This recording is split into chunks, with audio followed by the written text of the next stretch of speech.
let's start up this doubleheader. Got so much tennis going on right now. Baez broke back, by the way. All right, what's going on? Welcome. We've got Alcaraz in a battle at the moment, and Eala's taking on Fernandez. So a lot is going on at the moment. We've got so much to keep track of.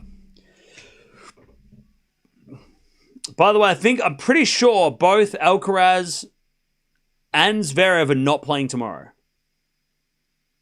I think they both get the day off tomorrow if they do both. If Alcaraz wins and Zverev already won. So, but yeah, Fernandez Eala, first time meeting between those two.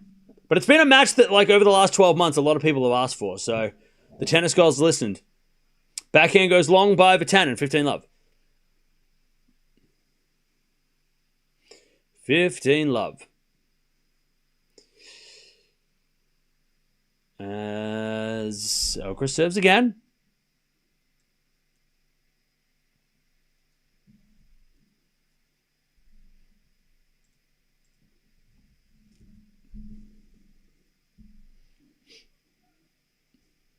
As we get a return from Vatanen, that goes out, 30-love.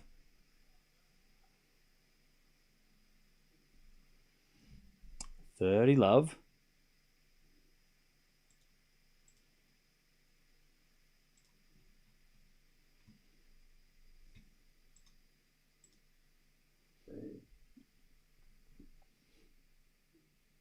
As we get a return from Vatanen, goes long, 40-love.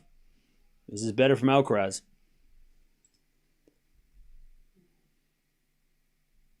Yeah, Tsitsipas taking on Marijan, I think, soon as well, so we'll keep an eye on that. Lots going on.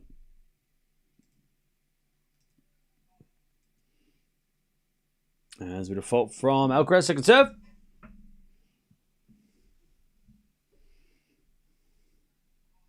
Double fault Alcaraz, 40-15. Match broke again? Hoping for your 300k, Cam. More power to you. Hey, thank you. Appreciate it, Mick. All right, third double fault of the match for Alcaraz, and he just went to the umpire then for a second. Not sure what he asked for, but we'll keep an eye on that.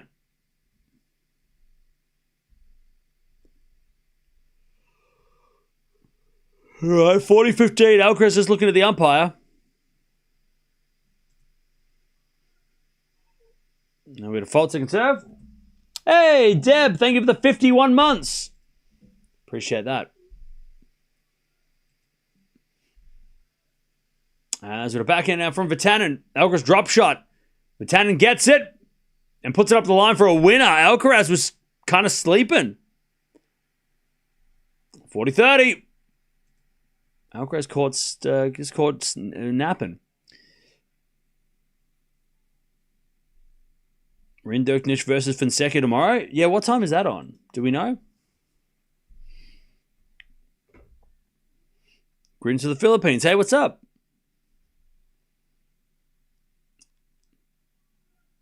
All right, Vatanen returns into the fort of Alcaraz. Slice goes in. Vatanen slices it back. And Alcaraz forehand in the net.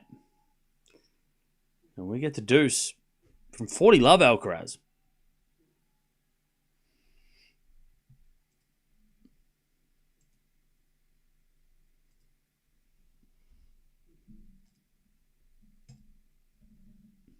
By the way, I'm a little surprised that Fernandez is the favorite against Eala. How is that? I mean, yeah, okay, clay, but I'm a little surprised. I would have thought that would have been at least a 50-50. Advantage Alcaraz, who hits another winner. That's a surprise.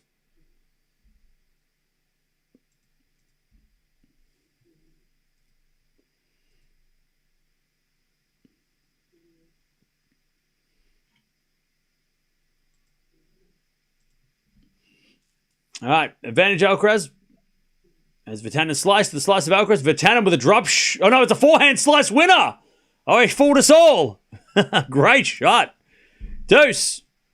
He went for the drop shot, and then he sliced it up the line for a beautiful winner.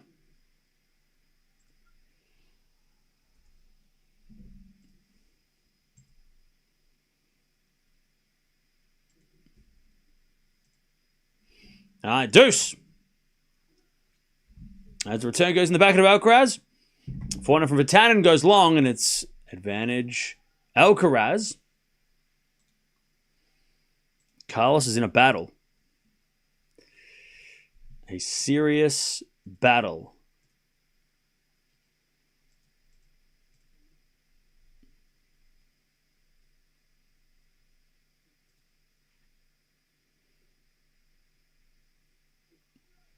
Serving to the back end. Vitanen return goes out. All right.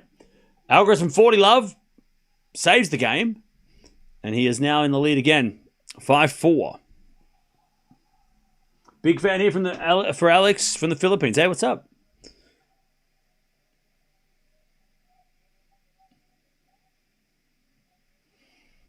Battle of the lefties. That is true. Alcaraz got a trainer out. And he's talking about his arm. Something going on with Alcaraz's arm. Yeah, Alcaraz he's had forearm troubles before. And Alcaraz has got the trainer out to figure it out. It's almost like I think it's his wrist. He's got his right wrist is getting some treatment.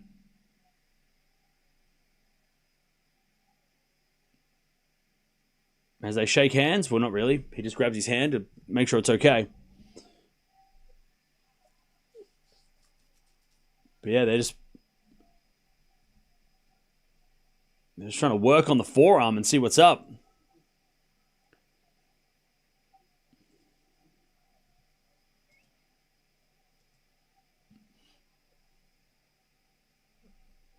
Yeah, he said yeah, they're working on his wrist.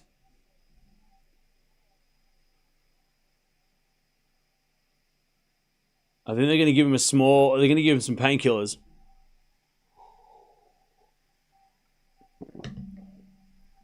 But yeah, Alcaraz has got a wrist issue.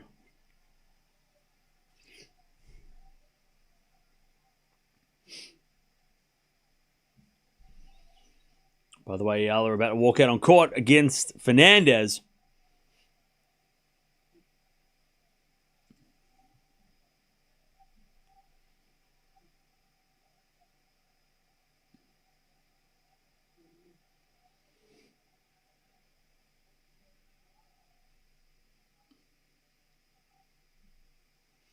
All right. So, yeah, they're working on Alcaraz's arm.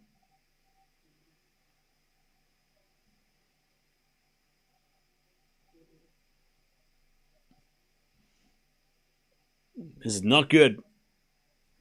Not good for Alcaraz. He's getting a medical timeout. The medical timeout is apparently 42 minutes. That was definitely a typo.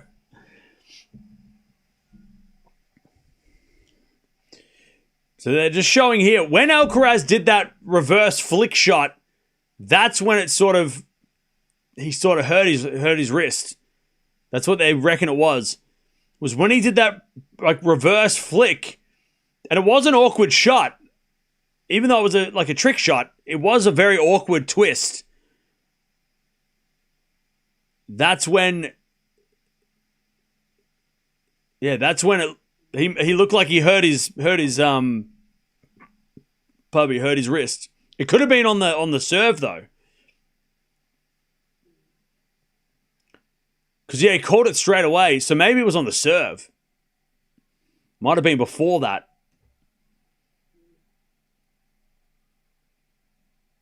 But yeah, Alcaraz is is getting some treatment. He is getting some treatment on that arm.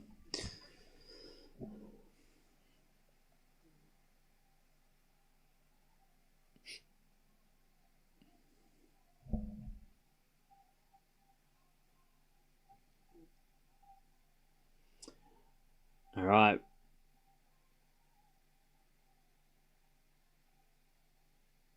Carlos is falling apart.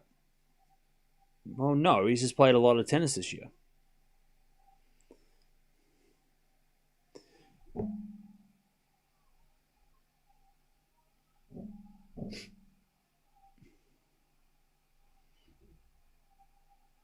right, Eala and Fernandez are about to walk out on court as well.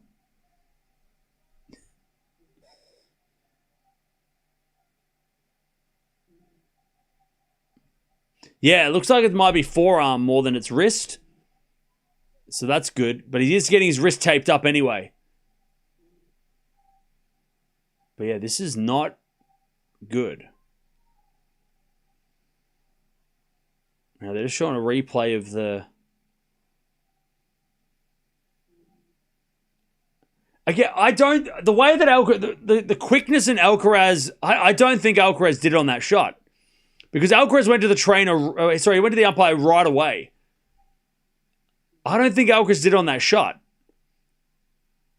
That shot might have been like the last straw, but I don't think... Because that's like Alcaraz... Usually when these players get hurt, they don't call for a trainer exactly when it happens. He must have been feeling it before that. And that when he did that, he was like, "Oh, okay." He must have. I reckon Alcaraz hurt himself before that. But that was the last shot that was like, "Oh, okay, yeah, get the trainer for me." Because there's no way that Alcaraz would have done that and gone, "Yeah, call the trainer right now." Like that's not really. He would have played for a little bit longer and seen if it was okay, right? I mean, that was a huge reaction if he did that. So I reckon he heard it somewhere else along the way, but that was the last one. Anyways, he's back on court, and Vatanen is serving to stay in the set. Alcaraz with a lob, Vatanen with a forehand, and Alcaraz with the backhand crows wide. And it's love 15. Sorry, 15 love. 15 love. All right. Eala and Fernandez are coming out on court as well. So we're going to be covering that as well. But Vatanen serving to stay in the set. As a return goes into the backhand of Vatanen. Backhand is long by Vatanen. Now, Vatanen also had a long delay, right? That was a long break. Now to serve to stay in it. That might have messed with him a little bit too.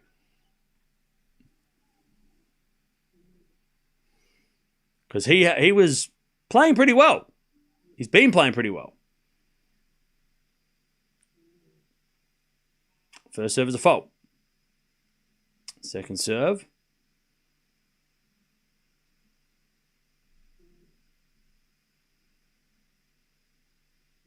As Alcaraz returns it wide.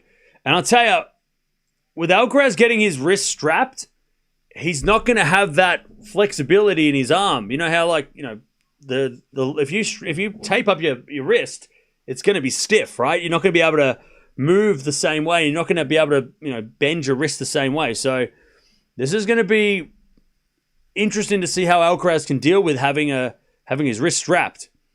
As he hits that one, forehand goes wide, and it's 40-15.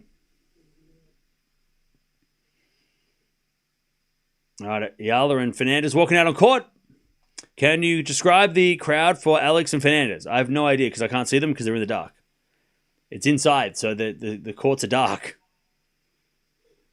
All right, Vatanen to level. But Eala and Fernandez are walking out on court right now. Winner plays the winner of Palini, who plays tomorrow. Palini, I don't know who Palini's playing. I've forgotten. All right, forehand from Alcaraz. That's a good shot. Vatanen slices it back. Alcaraz with a forehand on the line. 40-30. Tsitsipas playing right now as well. Yep, let's keep an eye on that. I think he should retire this match if he loses this match. What? Do you mean if he wins this match, you think he should pull out of the tournament? Or are you saying... Are you trying to make a joke? Is that a funny? Oh, it's this set. Okay. If he loses this set, you reckon he should retire? I mean, I don't know. Maybe. Anyways, he might win this set because it's deuce. All right, we get the deuce.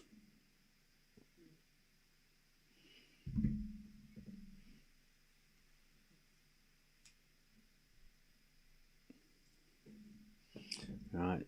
As Vatanen serves a fault, second serve.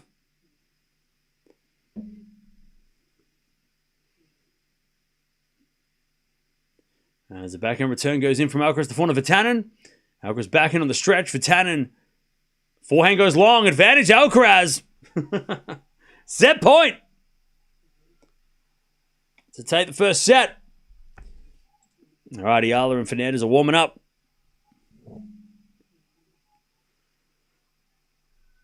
Advantage Alcaraz, set point. As a return from Alcaraz goes to forehand of Vatanen. Alcaraz forehand again, the forehand of Vatanen. Drop shot is good. Alcaraz gets there. Vatanen with a pass. Alcaraz with a volley. Vatanen with a pass. Up the line is too good. Great play. Back to deuce.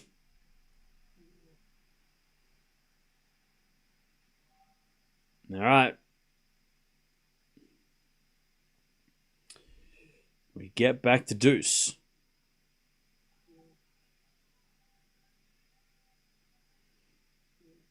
Wasn't a bad volley by Alcaraz on the... Like, he got the right... He guessed the first one, but he couldn't back it up with the second. Vatanen with a fault second serve.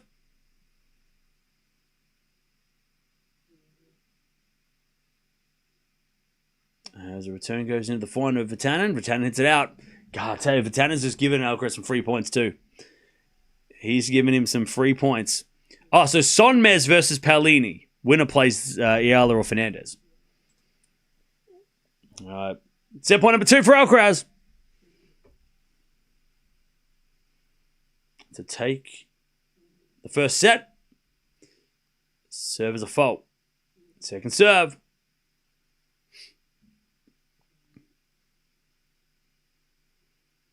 Serve into the backhand of Alcaraz. Return goes to forehand of Vatanen. Alcaraz backhand. Into the backhand of Vatanen. As Alcaraz forehand again. The backhand of Vatanen is another forehand from Alcaraz. They go forehand to forehand. Alcaraz on the stretch. Vatanen goes up the line. That's a great shot. Alcaraz slices it back. As Vatanen into forehand. Cross court. Long! Alcaraz takes the first. 6-4. But he is wounded. All right. 6-4 Alcaraz first set. I think in just under an hour.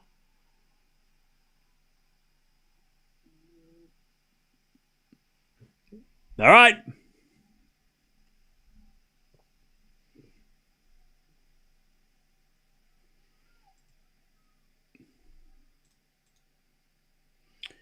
All right. First set in the bag. Was not pretty. 7.3 performance rating for Alcaraz. 7.0 for Vatanen. So that was low by Alcaraz. Low for his standards.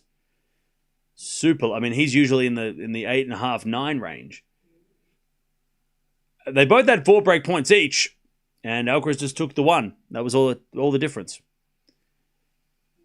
7 winners and 20 errors from Alcaraz. And that was before the wrist. 6 winners and 18 errors from Vatanen. So, not pretty. It ain't pretty out there.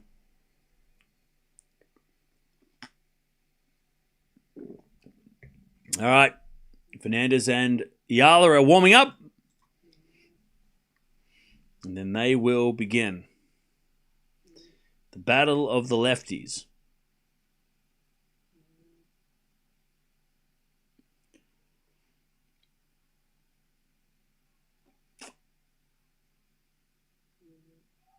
Eala has been playing some bad tennis lately. You mean she lost to Ostapenko? Is that what you mean?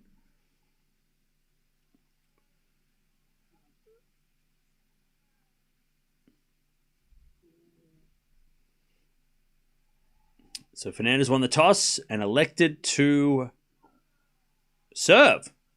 Okay. Interesting. Interesting.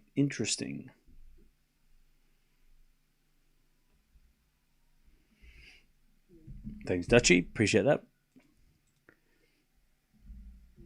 Yep, Eala's match is about to get started. Can Mahach beat Alcaraz? Is Mahach his opponent? Oh, he's up a break in the third. In the third. Mahach is very dangerous. We saw that against Sinner. Berg serving for the match, by the way, against Topo, and also Marijan and Tsitsipas have just started.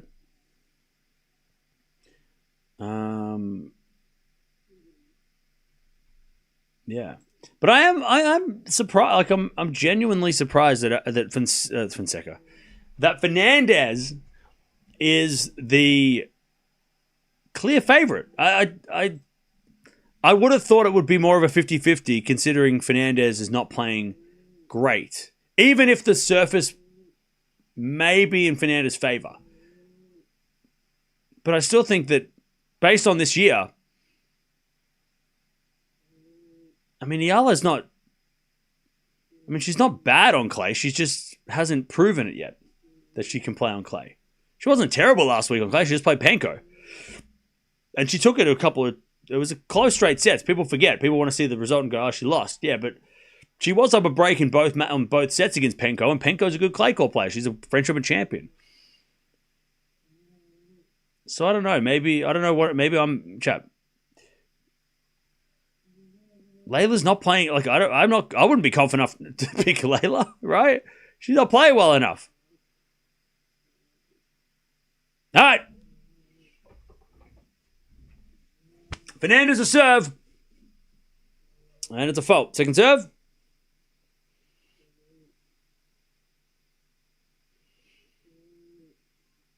Eala was up 4-2 in the first and 5-1 in the second. Exactly. As Eala returns it long. 15 love. All right. Alcaraz serving first in the second. 15-0. All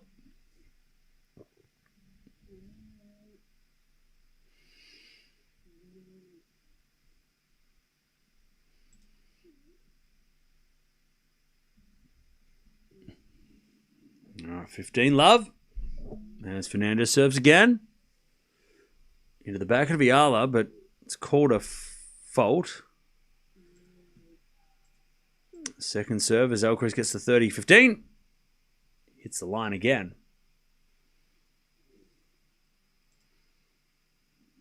15 love as we return from Eala to the front of Fernandez. Eala forehand up the middle. Fernandez backhand cross court hits the line, I think. Great shot. Yep. Beautiful shot. 30 love. All right, as Vatanen comes to the net, misses 40-15. 40-15 to take the first game. Alcaraz in the second. 30 love Fernandez. As a return from Eala goes long, and it's 40 love. Alcaraz a lovely volley. Oh, that was crisp. That was more like Carlos. 1 love. Something Alcaraz didn't do enough in the final against Sinner was come to the net. I feel like he didn't come to the net as much as he should have. In those windy conditions, when the baseline wasn't working, he didn't come to the net much. I wish Alcaraz would be more aggressive. Said nobody ever. All right, 1 love. 1 love. 1 love. Alcaraz in the second. All right, Fernandez 40 love. She double faults. 40-15. 40-15.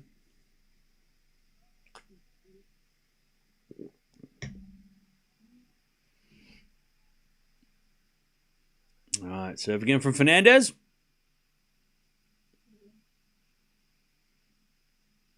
Into the back of Eala. Return the back of Fernandez. Eala backing up the line. Fernandez there with a forehand. Eala backhand cross court. Fernandez slice. Eala backing up the middle. Goes long. And Fernandez take the first 1 love. As Vatanen with a forehand 15 love. Alcaraz forehand inside out. Vatanen backhand goes wide. 15-0. 15-all.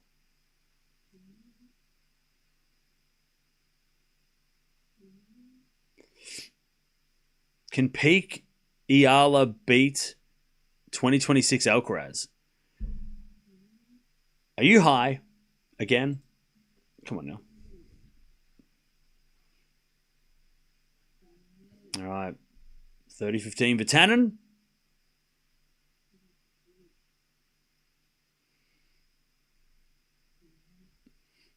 As Vatanen serves again.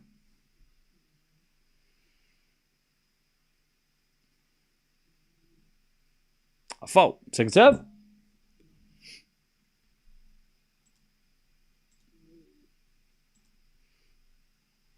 As the backhand goes in the net from Vatanen. It's 30-0.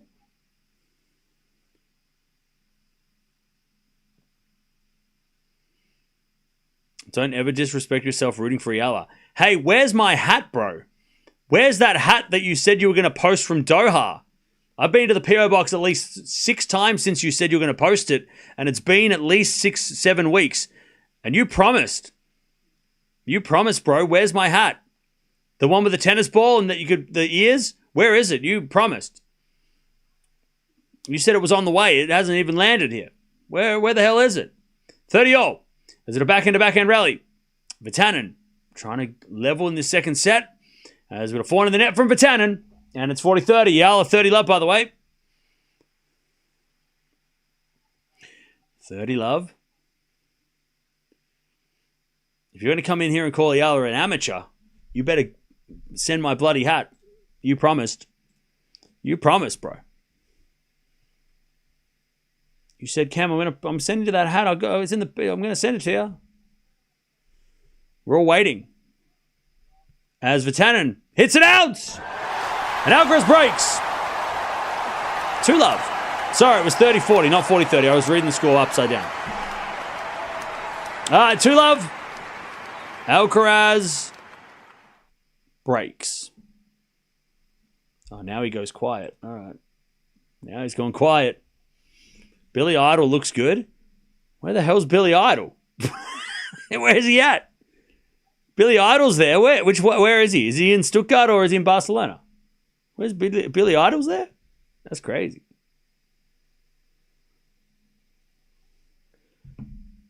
I don't even see him. Where is he at? 30-15, by the way. Eala serves. Into the forehand of Fernandez. Backing up from Eala. Goes long. 30-all. Chance for a break point here for Fernandez.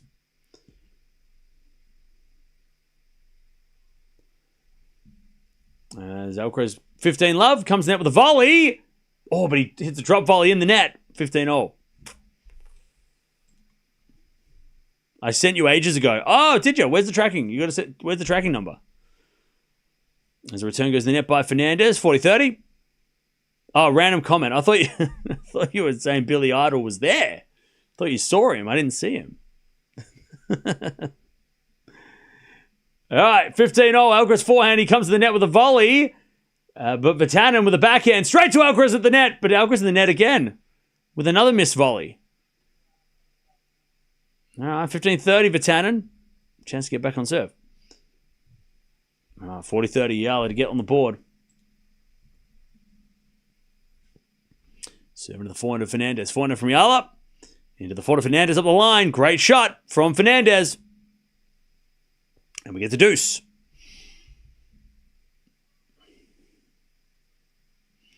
As Alcaraz goes to the back of Vatanen. Into the back of Alcaraz up the line. That's a good shot. Vatanen gets it. Alcaraz backhand. Goes long. And Vatanen's got break-back points. 15-40.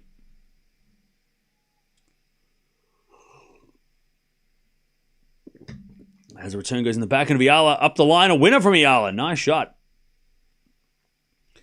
All right, advantage Eala.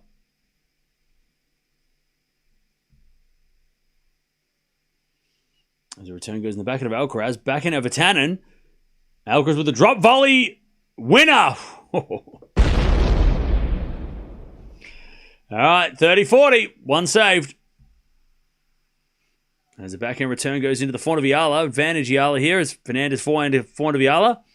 Another forehand rally. As Eala goes up the line to the back of Fernandez. Eala backhand cross court goes wide. And we're back to deuce.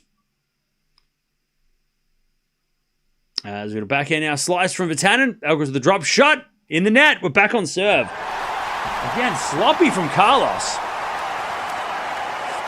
2-1. Vatanen breaks back.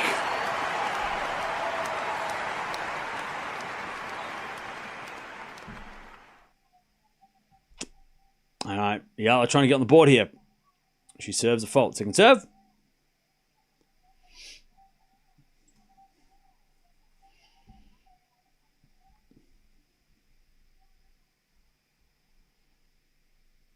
Serving to the forehand of Fernandez. Eala backhand to the forehand of Fernandez. As Fernandez gets the free point, Eala overhits it again. And it's advantage. Fernandez to get the break. Carlos got broken almost every match in Monte Carlo. He has those sloppy games. All right, advantage Fernandez.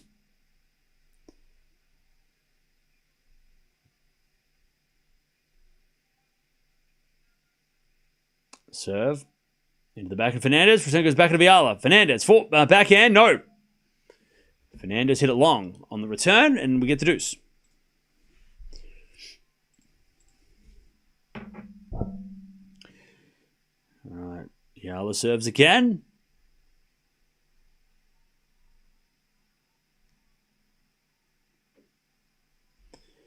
Eala serves. A fault. Second serve.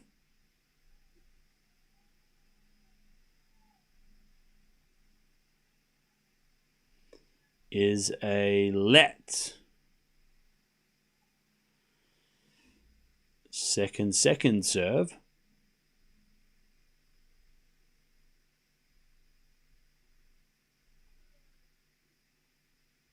Into the back. Forehand Fernandez. Fernandez is a return winner. Advantage Fernandez. Love 15 here as Vatanen hit it long. Can we just call him Biff Tannen? Can we just do that? Is that... Can we just call him Biff? That's a... come on. Backhand rally. As that goes the net by Vatanen.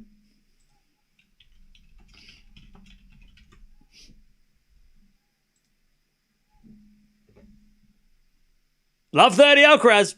That's Eala hits a forehand long, and there's the break. Fernandez, 2-love. 2-love. Fernandez gets a break.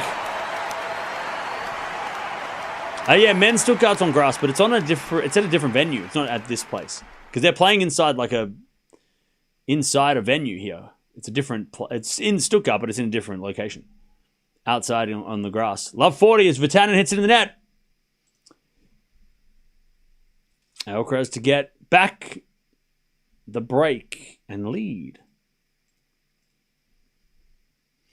All right, Fernandez gets the break straight away.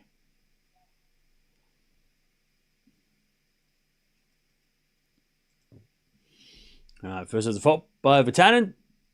Second serve to the backhand of Alcaraz. Return goes forward to Vatanen. Alcaraz backhand to the backhand of Vatanen as they go backhand to backhand. Alcaraz now with a backhand again to the backhand of Vatanen. They're just going backhand to backhand. Now a forehand from Vatanen goes wide. Alcaraz breaks. 3-1. Carlos gets the break again.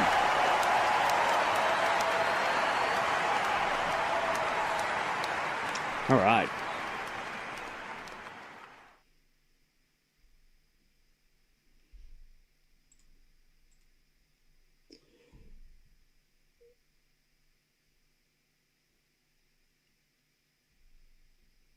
All right, as that goes out on the return from Eala, 30-love. Alcaraz the break.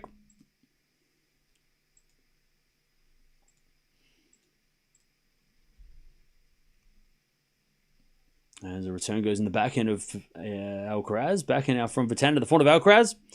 Vatanen forehand again, the front of Alcaraz, and Alcaraz puts it away easily. 15-love. All right, ace from Fernandez, 40-love.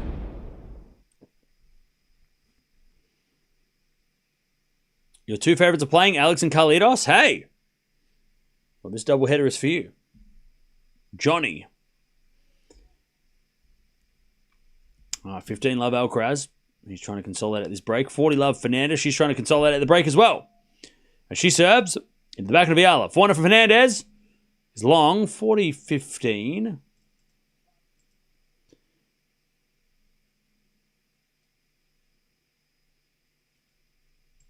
All right, 15-all here, Alcaraz.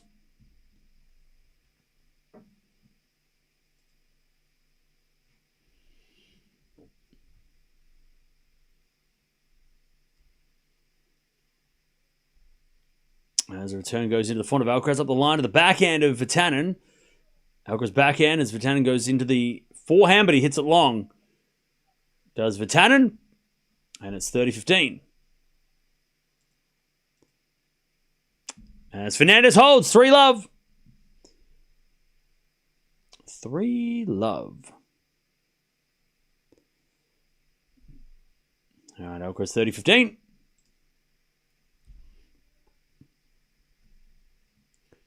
Has a bit of drop shot from Alcaraz. 4-0 from Vatanen's too good. Alcaraz just kind of stood there and watched it. That was weird. 30-all.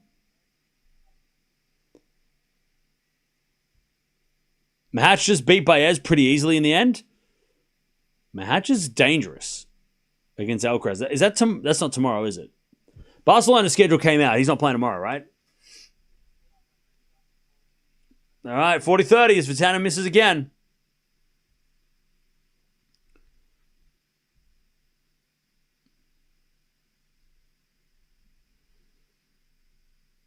Is Baez the only good South American? No. Fonseca, Cerundolo, Echeverri, Tabilo. I mean, there's a bunch of people from Argentina that I'm totally forgetting. As that goes out by Alcaraz, deuce. I mean, no, there's lots of good South American players. That's on the men's side. On the women's side, there's a bunch as well. All right, deuce. Yeah, Garin.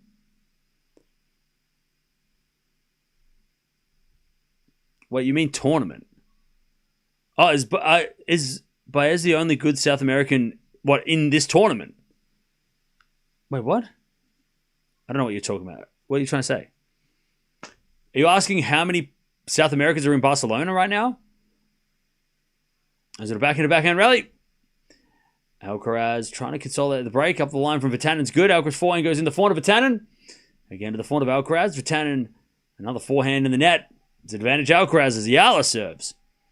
Are you asking how many South Americans are in Barcelona? Is that what I'm trying to... Is that what you're on? Am I understanding that correctly? So Echeverri is still here. Carabelli took out Hashanov in straight sets, so there's one. Ugo Carabelli. And also Navone takes on Rublev today. So there's still a few South... And Cerundolo, younger brother Cerundolo Jr., he is playing today as well. So there's a bunch of them. No, I mean that he is winning titles in South America. Okay, I don't know. Anyways, 4-1 Alcaraz. I have no idea. I'm confused.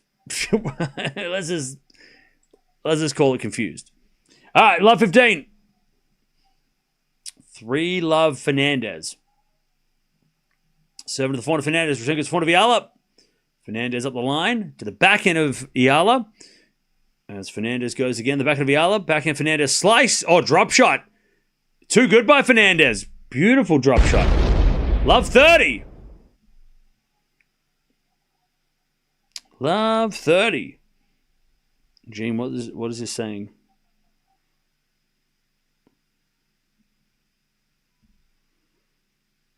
Oh, wait. Italy's got a grass event? Wait, what is it called?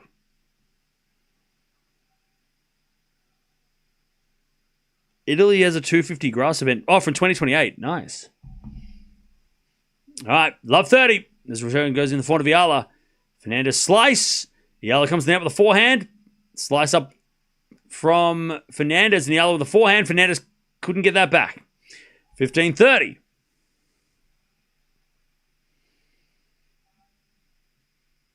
All right, 15-30.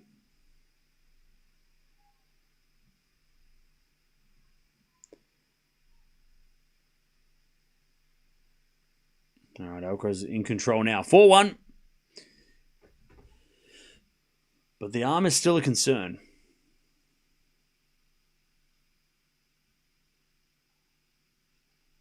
As the return goes out by Alcaraz, 15-love. As Fernandez back in the net, 30-all.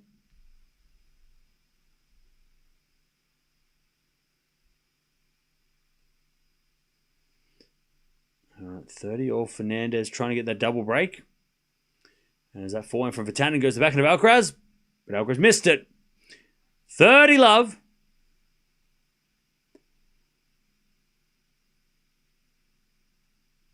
30 love Vatanen. As Eala serves. A fault, second serve.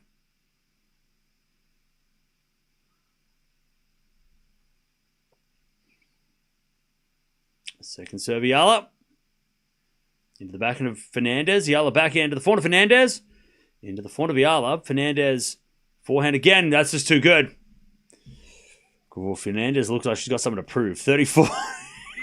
She looks scary. 30-40.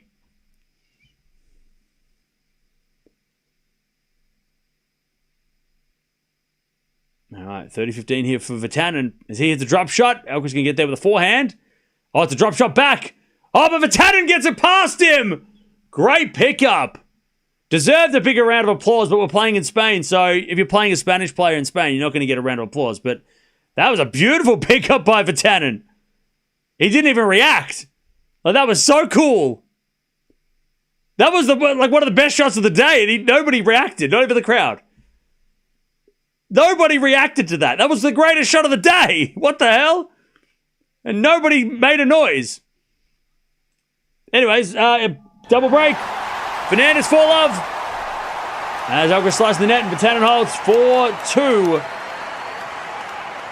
Alcaraz with the break in the second. So yeah, Tsitsipas Marozsan 2-all at the moment. And the winner of this match will take on Mahatch in a couple of days.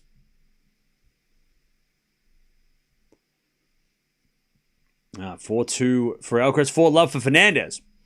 As Eala with the forehand cross court, Fernandez gets on the stretch. Eala backhand cross court, Fernandez again to the back of Eala, into the forehand of Fernandez. That's a great shot. Fernandez starting to hit a lot of winners now.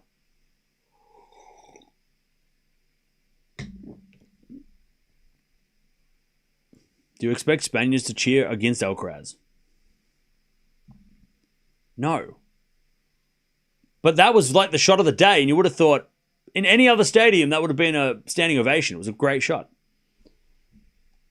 Just because you're cheering for somebody doesn't mean you're cheering against the other guy. You do know that, right? Like if you go, hey, that was a great shot by Vatanen, it's not they going, oh, Alcaraz sucks. They can cheer for Vatanen as well.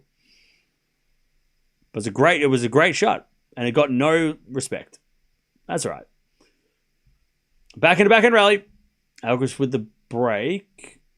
15 lovers with a backhand slice. Alcaraz, forehand from Vatanen. Into the backhand of Alcaraz. Backhand of Vatanen. Again to the Alcaraz backhand. Up the line to the forehand of Vatanen. But Alcaraz gets it back with his forehand. Vatanen backhand to backhand with Alcaraz now. Slicing the net by Carlos, though. All right. 15-all.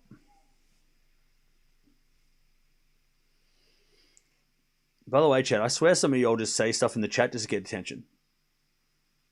Not today. I'm not going to engage today. So come back tomorrow if you want attention. If you're not getting attention from your family or friends, then come back tomorrow because I'm not giving you attention today. Relax. 15:30, by the way, Vatanen a chance to get the break back. Also 15:30 for Eala to get one of the breaks back. As Eala return. Goes into the forehand of Fernandez. Fernandez puts it away, 30-all. Nole is playing... He's supposed to be playing next week in Madrid, but we'll see. Good serve, Alcaraz, 30-all. It would be a shame if Alcaraz, Sinner, and Djokovic didn't play Madrid. But that could happen. If Alcaraz got a wrist problem and Sinner's not thinking about Madrid, and Djokovic doesn't know what he's doing, Madrid could be... Zverev could be the number one seed, and it could be a pretty random tournament. Which maybe is not the worst thing. Maybe that's what we need. Maybe we need a Shanghai. You know what I mean? Anyways, backhand slice from Fernandez. Eala with a forehand cross court. Fernandez puts up a lob. But it goes... Oh, it goes in. No, it doesn't. It goes out. 30-40. Alcaraz gets a 5-2. Eala to get one of the breaks back.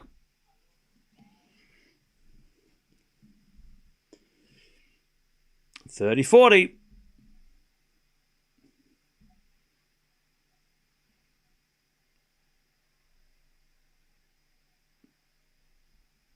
As the serve goes for a let.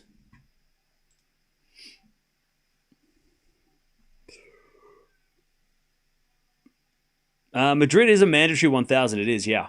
But if you do skip it, you don't get, like, banned for life. So you can skip it. And if you have an injury, you're allowed to skip it. It's fine.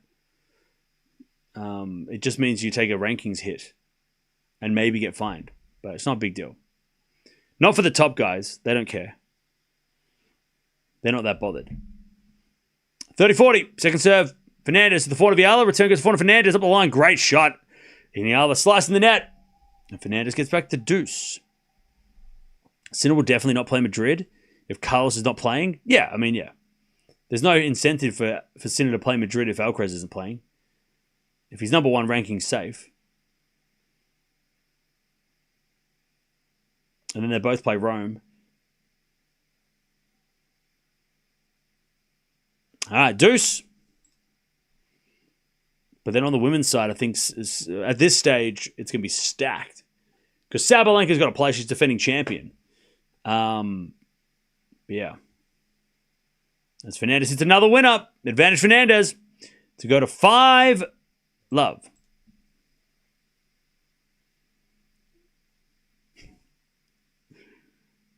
All right. Vatanen serving to stay in the match.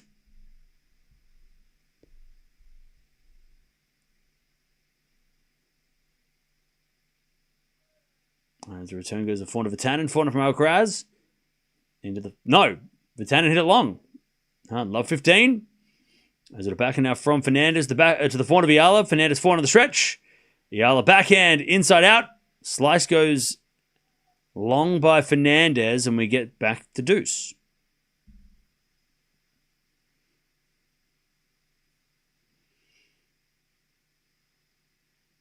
As that goes wide by Vatanen. Love 30.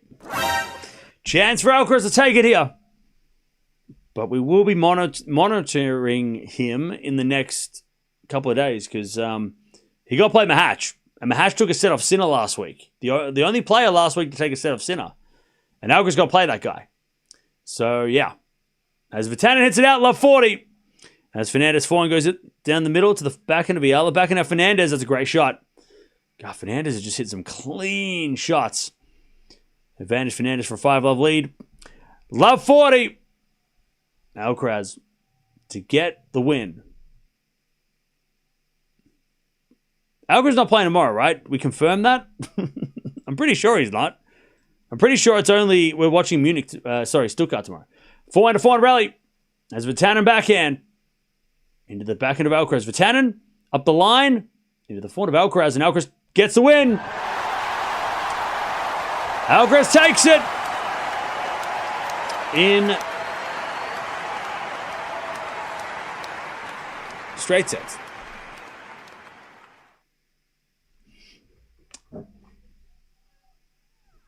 Now he's going to take on Mahatch, which is not tomorrow.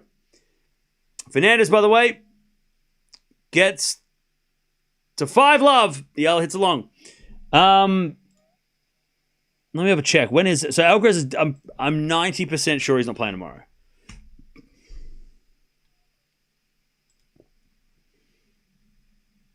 I'm very sure. So tomorrow we've got Swiatek's playing, Andreeva's playing, Pellini's playing in Stuttgart. And then we've got... Yeah, so Demonor is playing tomorrow. He's the big name. And then we don't know who's playing in... We don't know who's playing in Munich yet. So yeah, so no Alcaraz tomorrow. No Alcaraz tomorrow. He gets a day off to get ready for this Mahatch match, which with a bad wrist or a bad arm is going to be sketchy. He's tough enough. I mean, Mahatch is scary enough, and then you have to you're playing with an injury. That's going to suck. All right, let's merge these streams. Make it easy for everybody. Jump on over if you want to keep watching this Eala versus Fernandez match. But Alcaraz gets it done in straight sets, 4-2, but it wasn't straightforward. He does have an injury worry going into the next rounds and going into the future because, that was I mean, he had an arm issue a couple of years ago. I think it was in 2024, right? Remember how he had an arm issue he got an arm problem in Madrid? So hopefully it's not the same thing, but yeah, bit of concern with Alcaraz going to the next round. All right. Eala serving to get on the board.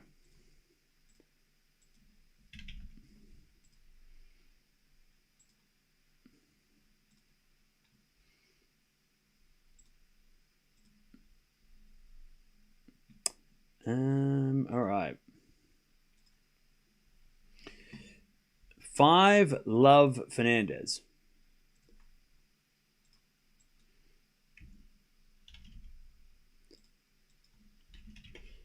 Also, Tsitsipas is playing. We'll keep an eye on all the players that are playing still.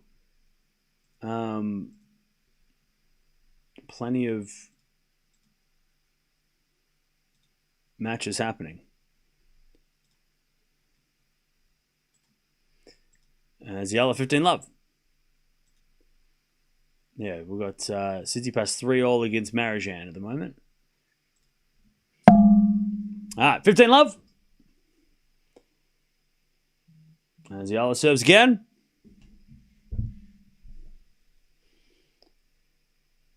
It's a fault, second serve.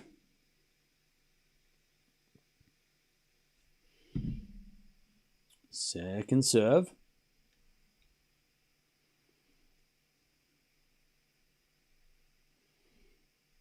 As the return winner by Fernandez. Whoops. 15-0.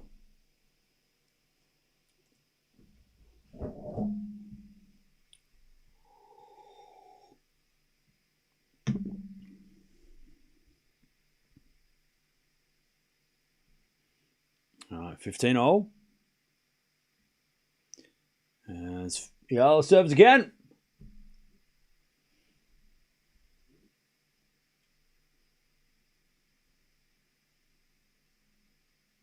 Serving to the front of Fernandez. Front from Eala up the line.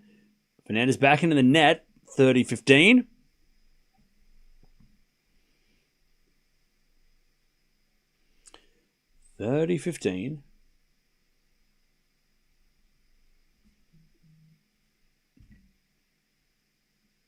Oh, Feast is starting soon as well. We love Arthur. I've been loving watching Feast this year. We're not going to watch him today, but... All right, return goes short. And Eala comes in with a forehand straight to Fernandez, who puts up a lob. But the lob goes long. 40-15. 40-15.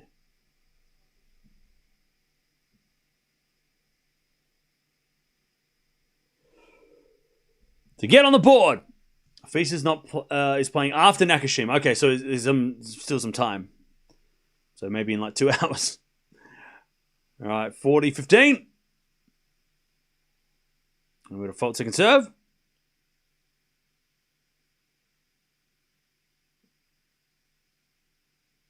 Second serve. As the return goes into the back end of Eala. Slice from Fernandez as Eala backing up the line. That's a great shot. All right, Eala on the board. 5-1. Fernandez going to serve for the set.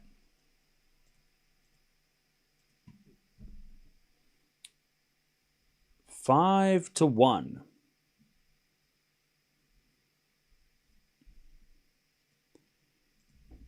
All right.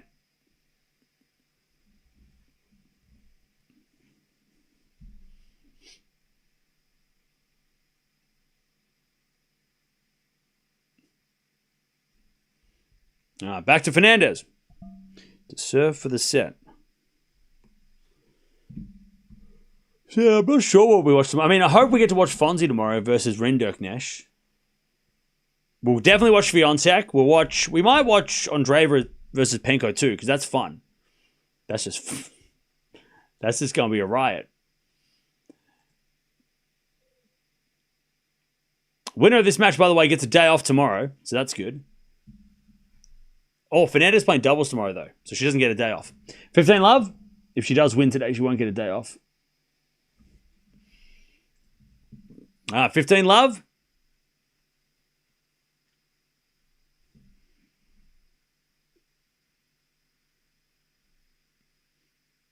Serve again.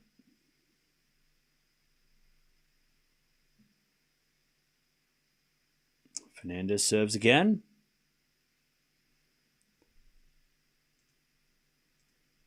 Into the back of Eala. Return goes to the net. 30 love. And chat, we talked about this last week, but this is a great example again of watching somebody who's a natural on clay versus somebody who is trying to learn how to play on clay. Still no schedule for Munich? Okay. Just look at the timing of the sliding. That is the key. Watch how Fernandez slides into the shots and watch how Eala slides either after the shots or doesn't slide at all. 40 love. Another great serve by Fernandez to take the first set. 40 love. I mean, Fernandez, before remember how she got injured at the French and she was almost in a quarterfinal a couple of years, what was it, like 2023? And she ended up playing with like a fractured leg or foot. And her coach, her dad was like, don't play, stop playing. And she's like, nah, screw that, I'm playing. And she ended up losing, but then she ended up being off tour for like 6 months. So she wasn't far off from having a run at the French. Must have been 2022. It was 22, right? Because it was after the she double faulted. It was still during, like, it was still in that 12-month period from the US Open final. All right, set point number 2, 40-15. Yeah, Stuttgart draw is crazy. It always is. Eala misses the return. All right, it was 22, yeah. Was it? Did she lose the Bencic? Was that? Am I remembering that correctly? Did she lose the Bencic in that, like, in an epic quarterfinal? Or was it? Sorry, in an epic 4th round? Or was it 3rd round? No, she beat Bencic. And then she lost to Anisimova. And maybe I'm thinking of... We definitely saw her play Bencic. So she beat Bencic and then lost to Anisimova. No, sorry. She won. She beat Anisimova too. Oh, she lost to Trevisan. Anyways, 13 winners, 10 errors from Fernandez. 3 winners and 13 errors from Eala. Yeah, but that was the tournament that she got her... She fractured her foot or something. She must have done it in the Trevisan match then. Maybe she did in the Trevisan match. Where are the Fernandez fans?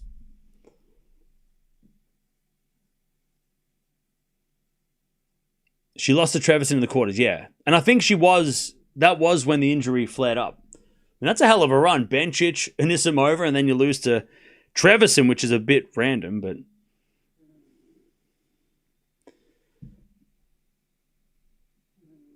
And then, yeah, and then after that tournament, she was in a moon boot for like 6 months.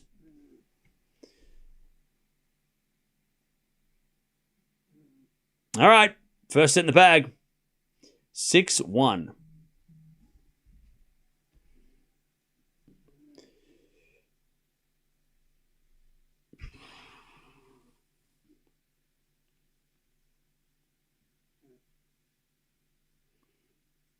So Alcaraz is just saying that not having rest between tournaments, he's not feeling great. So that's why he was just a little worried about the arm, but he will have a day off and he'll figure it out. That's good news. All right.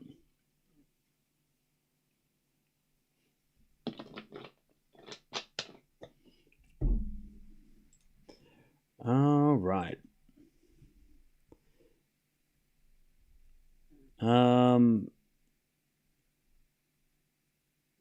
I want Penko, Swiatek, Raducanu, Gauff in this tournament.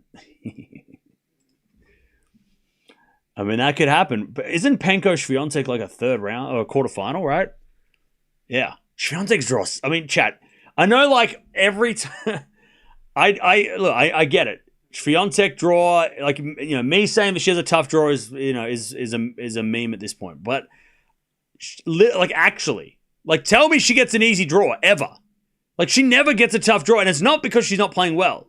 It's because of the players she has to play. Like, Swiatek has to play Andreeva or Ostapenko, and then you play Raducanu. Like, that is a shit draw. If she's down the bottom, I mean, Samsonova and Mukova. By the way, everyone in this tournament has a shit draw because it's a small event. But like, tell me Swiatek doesn't have a tough draw in most of the tournaments this year. She has had a nightmare of a draw. It's not just her playing, badly or not playing her best. She gets shocking first and second matchups. Like, she just seems to attract the hardest opponents for her early in tournaments. As Eala puts that away 30-love. Like, it's got nothing to do with like, oh, she's not playing well. She just somehow, for some reason, she gets put in a part of the draw where it's just unfavorable.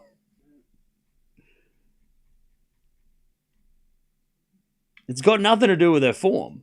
It's got to do with matchups. Like looking over in Miami, right? Number 2 seed. Okay, she lost to Lynette. But had she have beaten Lynette, she would have played Eala, Mukova, and then Andreeva or on Boko. Terrible draw. Nightmare. Nightmare draw for Iga Swiatek. Again. And then she ends up beating Sakari, beating Mukova, and then she ends up losing to Svitolina. But again, she had to play Mukova. She had to play Sakari, who she just lost to. Nightmare. Nightmare. And again, nightmare draw. And the day that she gets a good draw where she's got easy opponents for her, I will happily make a thumbnail that says she has an easy draw. Trust me, I'm waiting for that day. As the volley goes in the net by Eala, 30-all. The day Swiatek doesn't have to play a killer in the first 4 rounds, I will make a thumbnail that says Swiatek easy draw. And she will be, on the thumbnail, she'll be smiling, she'll be happy, and you'll all be convinced, because it'll be easy if I say it's easy, because every other draw's been tough. And I know Swiatek fans are hanging for that day. It's been a long time coming. 30-all!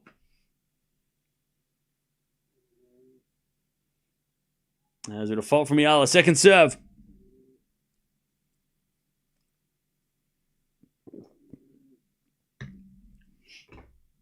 $30-all. Serving to the back end of Fernandez. Oh, shanked return. 40-30. 40-30. Gauff playing Samsonova is tough. Oh, yeah.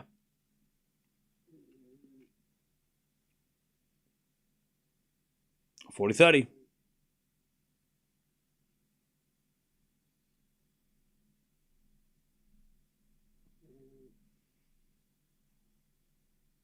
As Eala serves an ace. 1-love in the second. She gets off to a much, much better start.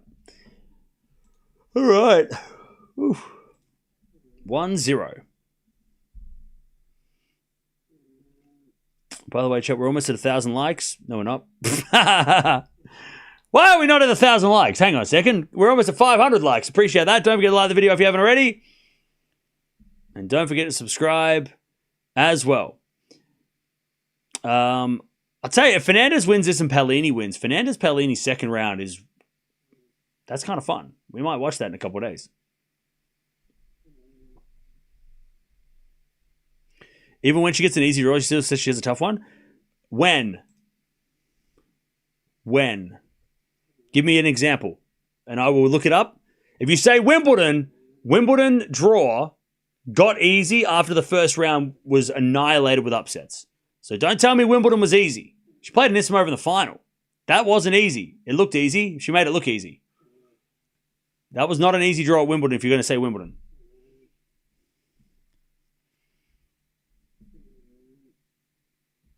But give me, what tournament was an easy tournament for Swiatek an easy draw for Swiatek? And I'll look it up and I'll if I got one wrong.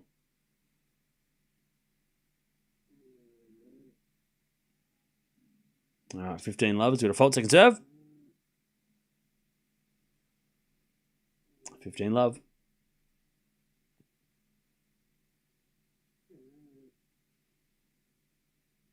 Serve again. As a return goes out by Eala. 30-love. Australian Open 2023. No, we're talking about recently, not... We're not talking about like 3 years ago. We're talking about recently. 30 love. Oh no, I'm late. No, you're not. You're right on time for the comeback. 40 love. Nice shot, Fernandez. 40 love.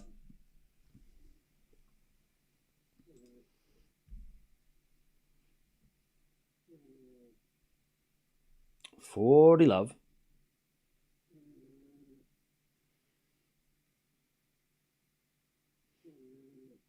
As Fernandez serves again. A let.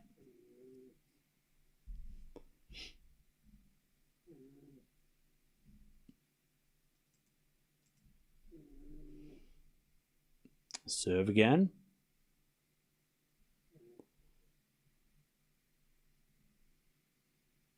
As a return from Eala goes the forehand Fernandez.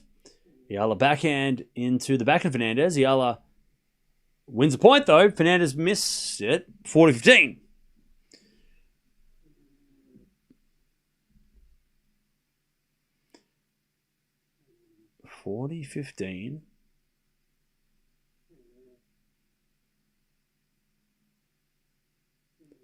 As Fernandez serves again.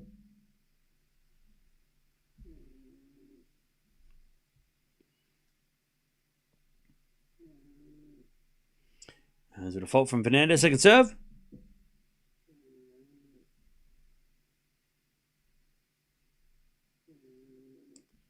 Second serve. As the return goes out by Eala. All right, 1-0 in the second. All right. Tsitsipas takes the first. Nice.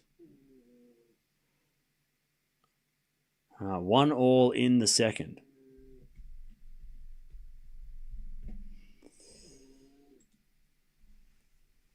All right, back to Eala.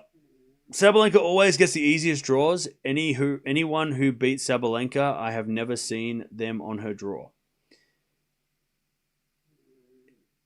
Yeah. So look, it goes two ways though, right? And I'm not like as we form to the slice of Eala then at level 15. So Sabalenka gets easier draws, but she also kicks everyone's ass. So you could say that she gets an easy draw because there's only like 4 players that would be difficult, right? So Sabalenka might get an easier draw than Swiatek, but also she can beat a lot of players easier than Swiatek can, right? There's less threats. But when I say that Swiatek is a tough draw, it's not based on it's based on the matchups. So like she has a tough match against somebody who she just lost to, or somebody who she has a bad record against. Sabalenka doesn't seem to get those matchups as much, right?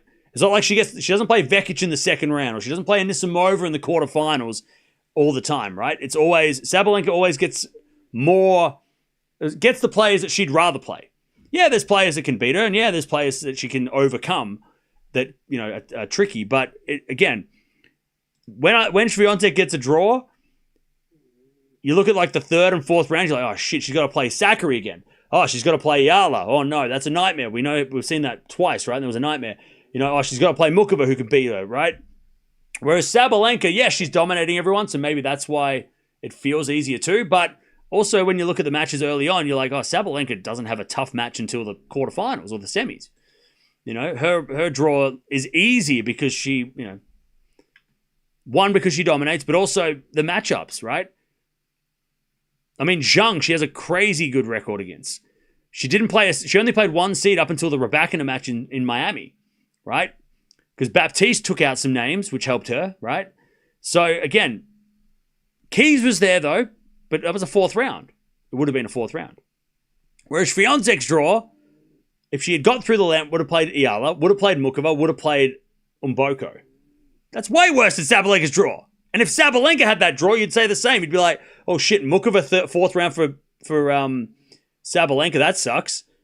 Then you would have thought, oh, well, Mboko Andreeva for Sabalenka, that's way harder than what she ended up getting, right? I don't just say Swiatek is a tough draw because she's not playing well. Anyways, 15-30 Fernandez. As a backhand rally, Eala goes again, the backhand of Fernandez. Eala forehand open court in the net. Oh, she got there. Pardon me, she couldn't do anything with it. All right, 15-40. But like I said, no one has an easy draw in Stuttgart. Like, maybe Gauff's draw is slightly more favorable, but still, there are some killers in her draw too. Nobody gets an easy draw this tournament. This tournament is full of killers. 15-40. As Eala serves a fault, second serve.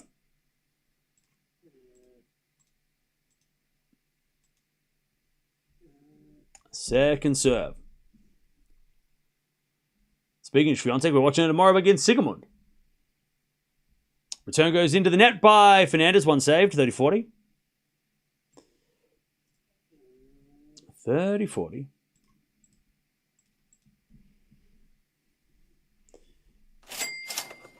Yo!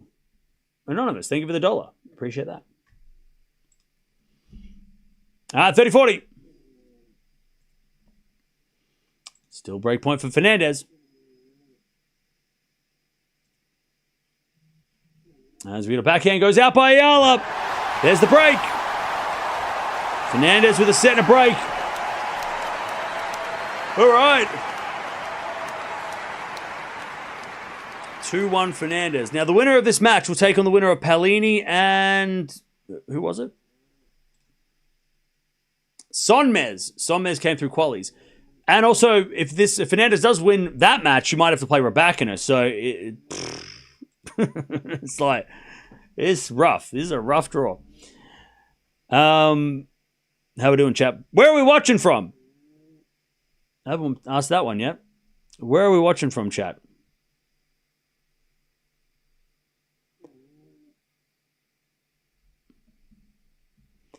Where are we watching from? Nigeria. Nice. We've got Italy. Chennai. Canada. England. Korea. Vegas. Palm Springs. Pennsylvania. The UAE. Canada. Iraq. Texas. New York. Philippines. We've got Michigan. Trinidad. Slovakia. Los Angeles. Indonesia, Japan, Toronto. We've got Bangladesh in the house, Kazakhstan, India, Canada, Madrid, Poland, Japan, Belgium.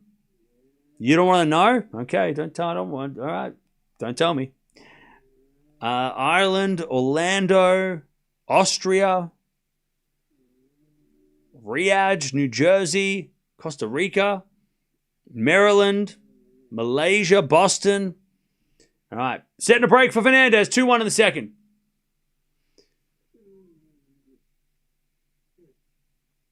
As we're going to serve again. Into the forehand of Eala. Forehand of Fernandez to the forehand of Eala. Again, the forehand of Fernandez. Eala backhanded the slice of Fernandez. Good drop shot. Eala gets up the forehand up the line, but she missed it. And it's 15-love.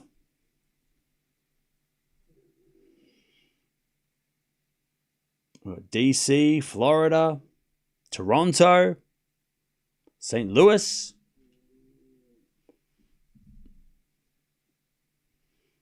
Filipino in Thailand. Nice. Watching from Germany. 15-love.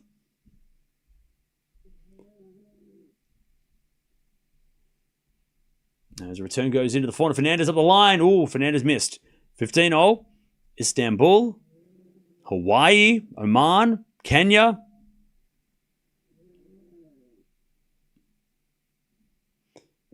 Hey, thank you, Penny, for becoming a member. Appreciate that. Welcome to the Tennis Talk Club.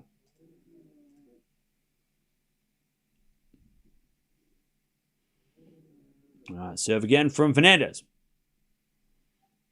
Is a let.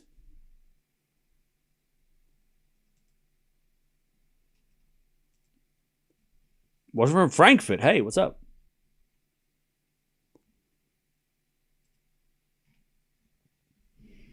All right, serve again. Here's a fault. Second serve.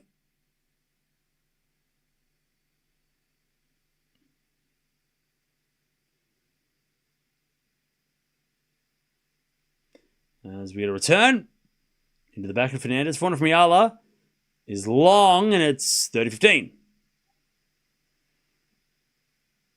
30-15.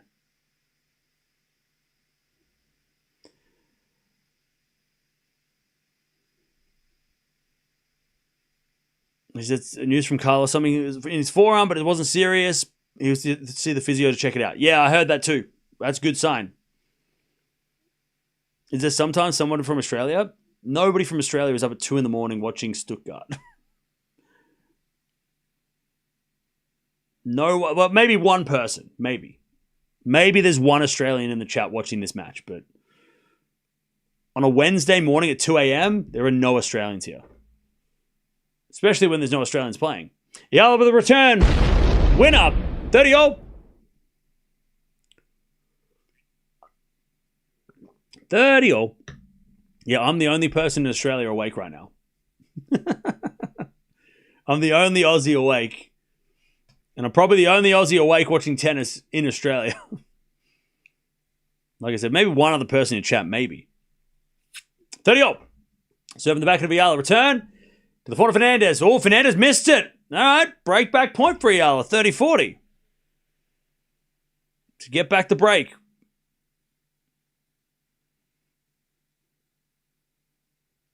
$30-40.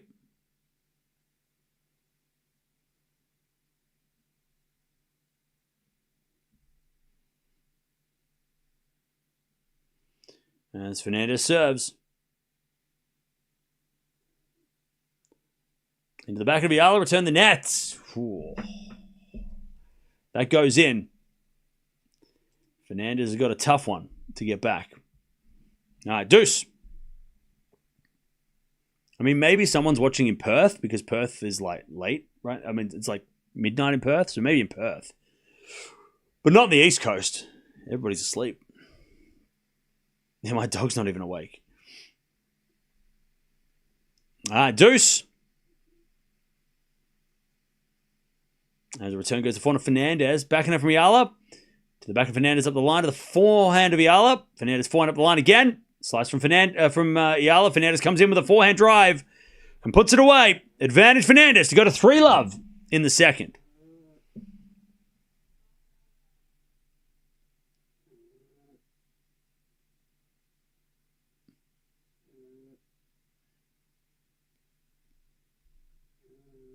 Everywhere in Australia is dark, and then there's Cam's house. Yeah. That's pretty much it, yeah. There's that one light on. Why does that guy stay up all day? That's crazy. Why is he up all night? Why is he yelling? What's he yelling about? Advantage Fernandez.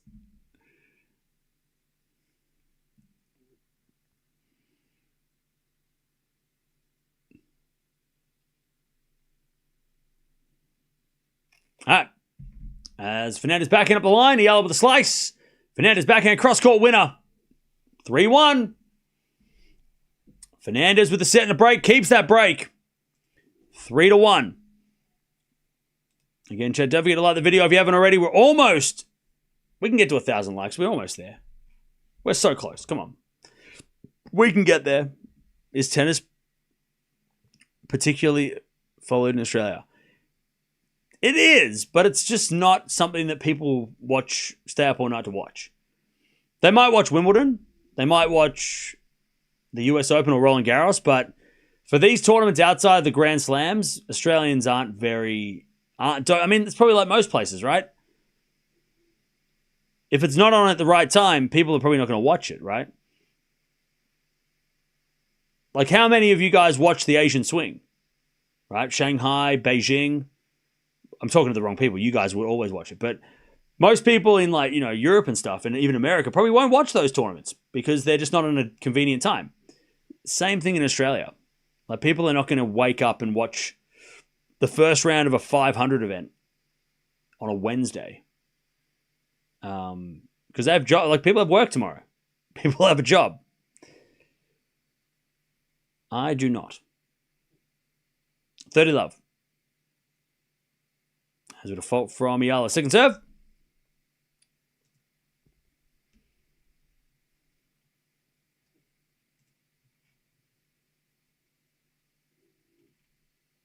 As the return goes out by Fernandez. 40 love.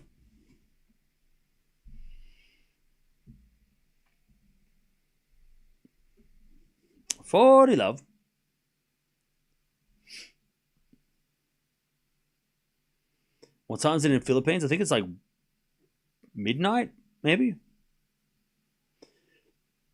All right, as that goes into the forehand of Eala, backhand of Fernandez, the backhand of Eala, up the line to the forehand of Fernandez. Eala forehand again, the forehand of Fernandez. As we get another backhand from Fernandez up the line. Great shot. Eala gets it back with a slice, but it's long. 40-15. 40-15.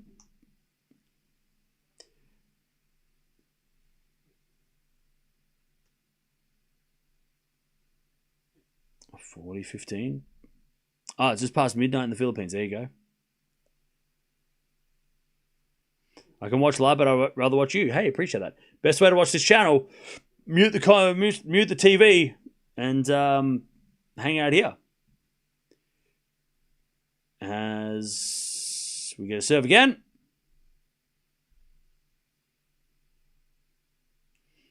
Return goes in from Fernandez. The backhand of Eala. Backhand Fernandez in the net. All right, 3-2 Eala. She's just sticking around. But Fernandez has got the set and the break. All right.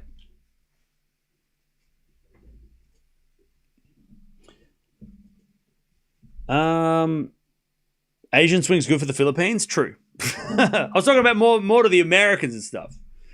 Arsenal plays in 3 hours. See, I'll be asleep for that.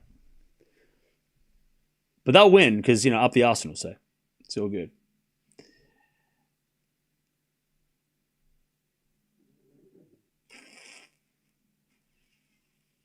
Break incoming, you reckon? Okay. Well, we'll see.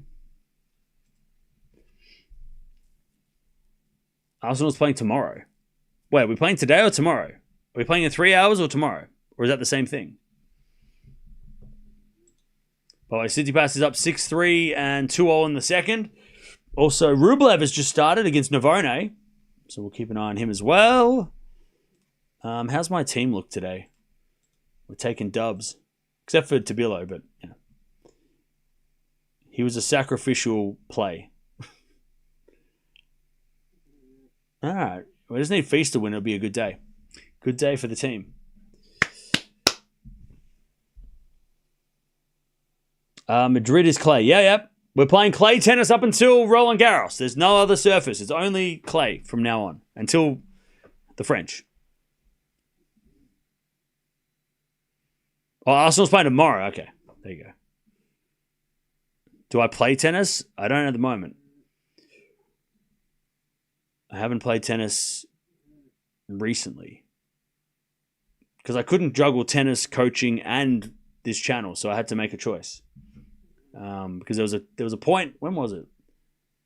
I think it was like 2023, 22, 23, when I was coaching, playing, and trying to do this channel, trying to watch matches, and I just couldn't do it all. So I had to make a choice, and I chose to not play competition, to take a step back from coaching for a bit, and then watch 700 matches a year.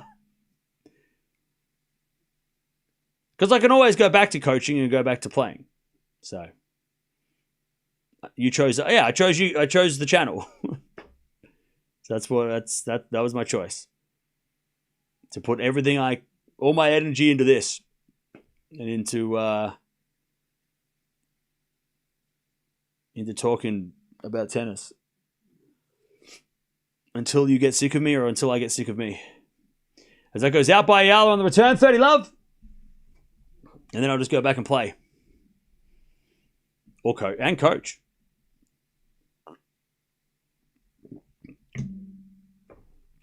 Uh, 30 love Fernandez.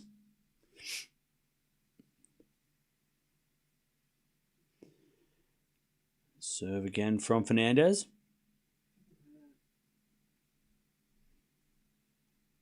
As the return goes in the form of Eala. Fernandez back in Eala. Slice from Fernandez. Is Eala Forehand cross court. Fernandez gets on the stretch. Eala backhand cross court. Fernandez gets that with a slice. And Eala with a drop shot. Fernandez going to get that with a slice as well. And then Eala puts it away. That was the best rally we've had all day by either player. Great hustle. 30-15. Choose to get roasted by people from the other side of a computer. Yeah,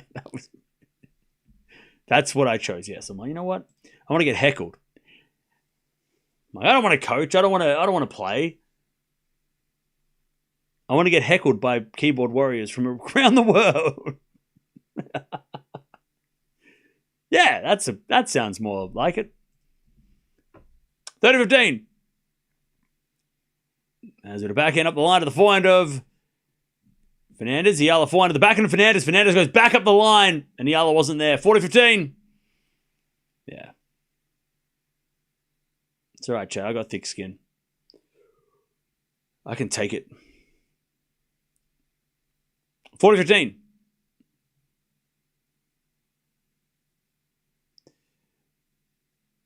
Cam got me watching tennis more than casually. Hey!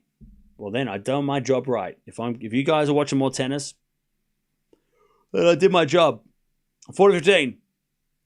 I'm an unofficial promoter of the tour. Actually, yeah.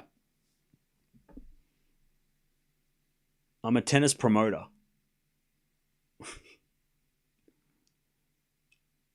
Serve into the forehand of Eala. Return goes short. Fernandez puts it away. 4-2. Fernandez with the break in the second.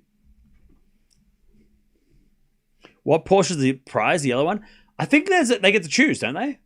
Don't they get to choose which one they want? I think they get to choose. Cam chose tennis martyrdom. Yeah. All right, here we go. Back to Eala. 4-2. Fernandez with the break in the second.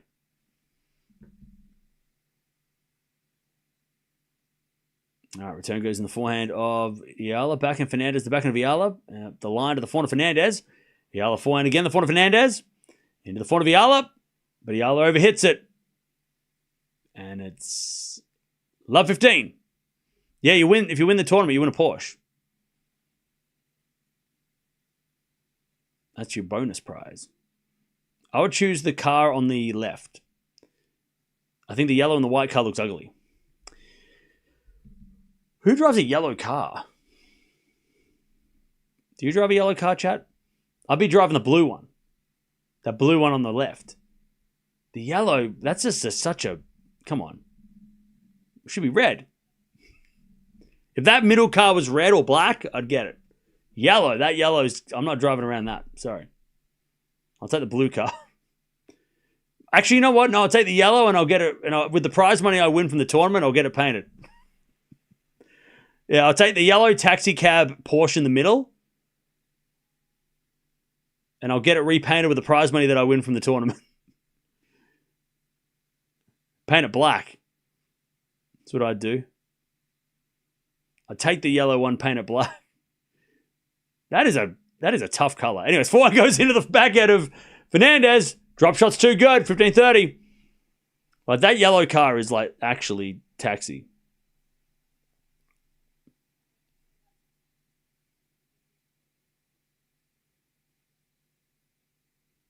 The yellow will go well with your couch, though. I gotta be honest, I'm probably not going to win the WTA Porsche Stuttgart Open, personally, so I don't have to make that decision. I don't have to... It's probably not going to... I probably won't have the chance to win this tournament, ever. So, I'll never get the chance to make that decision, so that's good. One less thing to worry about. 15-30. As the return goes in the forehand of Eala, that's a good shot. Fernandez gets it back, though. Eala forehand again, the forehand of Fernandez. Into the back of Eala. Fernandez backhand on the stretch. As Eala with a drop shot. Fernandez can get there with a slice. As Eala backhand passing shot winner. It's 30-0. All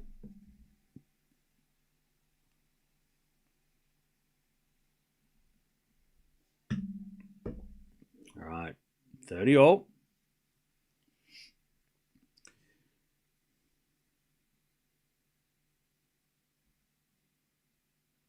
Get the middle one. It's a 9-1-1 and then get it painted. Yeah, well, that's what I was saying. I'll take the Porsche 911 and I'll get it repainted black. Because if you win the tournament, you'll get prize money too, right?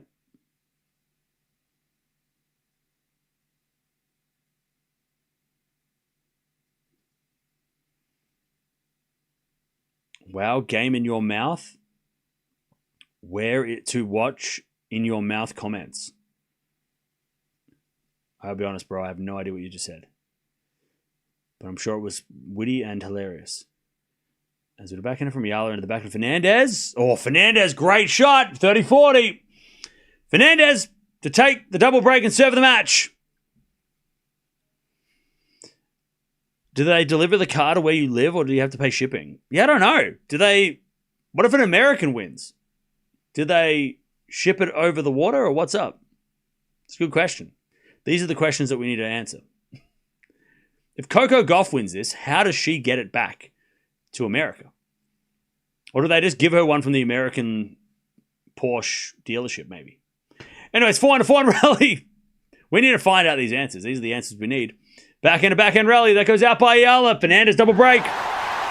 I'm sure they just go, you know what? We're going to call the dealership over in America and we'll say, hey, you give her one of the cars on your lot and we'll be square. I think that's probably how it is, right? There's no way but God forbid an Australian wins this tournament. I mean, when Ash Barty won this, right? How the hell did Ash Barty get her Porsche down here? That would have taken years to freight boat over here, right? That would have been taking forever. That would have taken forever. So they probably just called up the Australian dealership and said, hey, yeah, Ash is coming in on Wednesday. Just give her the keys. Yeah, give her the keys. Yeah, she picks it, whatever she wants. Just give her the keys. That has to be it, right? Also, chat, I'm pretty sure that these cars are going to have dents in them from the serving. So, you don't want that car anyway. It's lost its value. You want one from the dealership because it's going to be in good condition. It's going to be brand. This one's going to have serving dents all over it. You don't want a yellow car with ball marks all over it, right? You want a fresh car. You don't want this. These cars are probably all banged up from the tennis. You don't want that. You want to get a new one. You want to get a fresh one. Porsche everywhere in the world? Yeah. But it was the first in a long line of players to deny Sabalenka of a Porsche. I know, right? I mean, Sabalenka would just buy herself one, but that's not the point. It's about winning one. Getting something for free is winning something is more satisfying. All right, Fernandez serving for this match.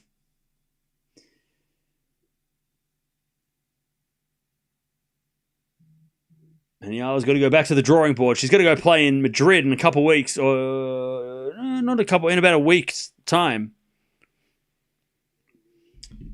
And she will be unseeded, so she will have to play a seed in the second round, but she'll get an opportunity to play somebody unseeded in the first round. Now, that could be a terrible thing, but she could also play somebody that maybe gives her a chance to practice some tennis on clay, aka a non-clay court player. All right, love 15, double fault.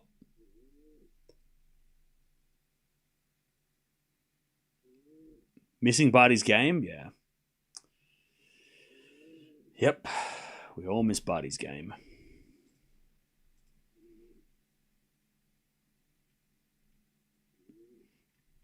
All right. Now as we drop shot Fernandez. This is too good. 15-0.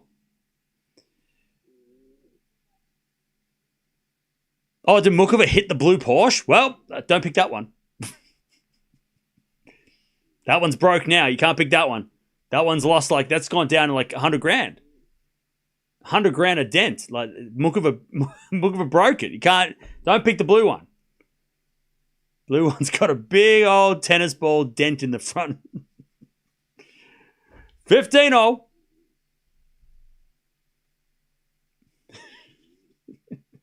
So, into the forehand of Eala. Forehand of Fernandez. Into the Eala backhand. Fernandez backhand again to the forehand of Eala. As Fernandez with another backhand. Eala goes up the middle. Fernandez with the forehand into the forehand of Eala. Again, the forehand of Fernandez. Fernandez hits it long, 15-30. Yeah, so don't pick the blue one. That's definitely the wrong one. 15-30.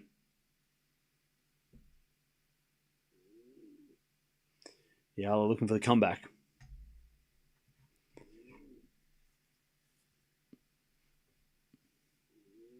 Serve again. Into the forehand of Eala. Return goes into the forehand of Fernandez. Eala backhand. To the forehand of Fernandez. Cross court, the forehand of Eala on the stretch. Fernandez backhand, cross court. Eala gets it with a slice. Fernandez forehand inside out winner. 30-0. 2 points away from getting the win. Hitting the Porsche should be an automatic match win. You get into the next round, congratulations, you hit the Porsche. No, they just people just beaming the ball. They must have like some sort of a shield up, surely. There's got to be some sort of like netting that I can't see that's covering, like that's saving the. You can't be.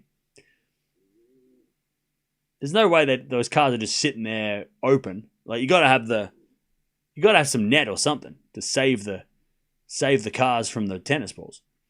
30-0. As Fernandez double faults. All right, 30-40. By the way, chat, we're almost at 700 likes. Don't forget to like the video if you haven't already. Don't forget to subscribe too, because we've got so much tennis coming up this week and next week and the week after. But this week in particular, we've got a lot of big names are playing. It is going to be a big, big week. All right, breakpoint Eala. Return goes into the backhand of Fernandez. Eala with a backhand again. The backhand of Fernandez. Up the line to the forehand of Eala. Fernandez forehand to the backhand of Eala. To the slice of Fernandez. Fernandez hit it wide. Eala gets a break back. All right, 5-3. One of the breaks back. All right, 5-3.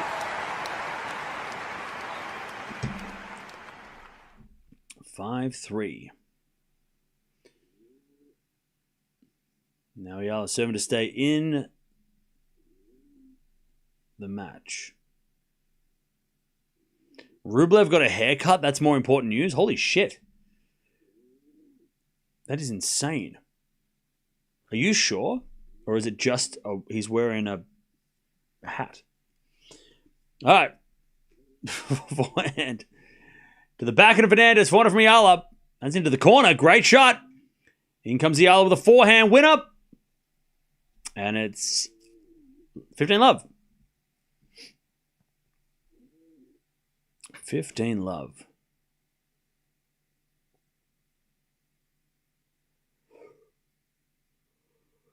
That's crazy. Rublev cutting his hair is like story. Is that story of the year? Might be. Could be. Might just be the story of the year. Pia. Thanks, Cams, for Alex cover, love, and support, Alex. All right, thank you for the donation. As that goes up into the sky by Eala. Fernandez puts it away. 15-0.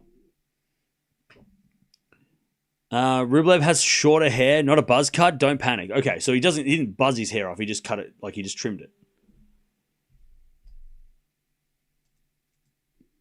Is Zverev not cutting his hair until he wins a slam? Is that what he's doing? Is that unofficial, his goal? 15-0.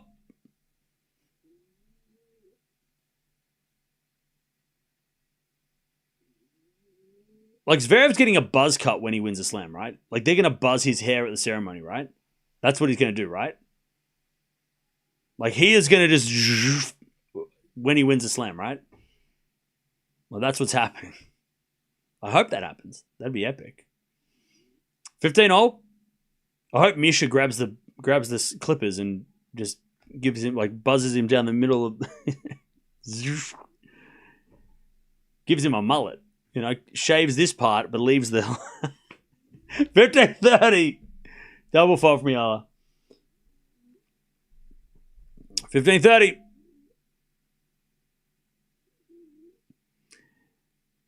Eala serves. A fault. Second serve.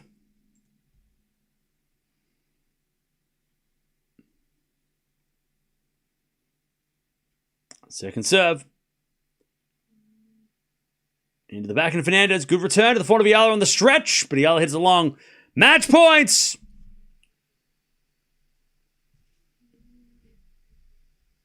Match points for Fernandez. To take her spot in the second round. 15-40.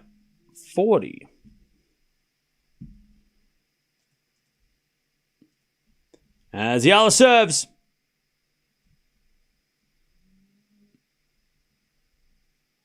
A fault. Second serve.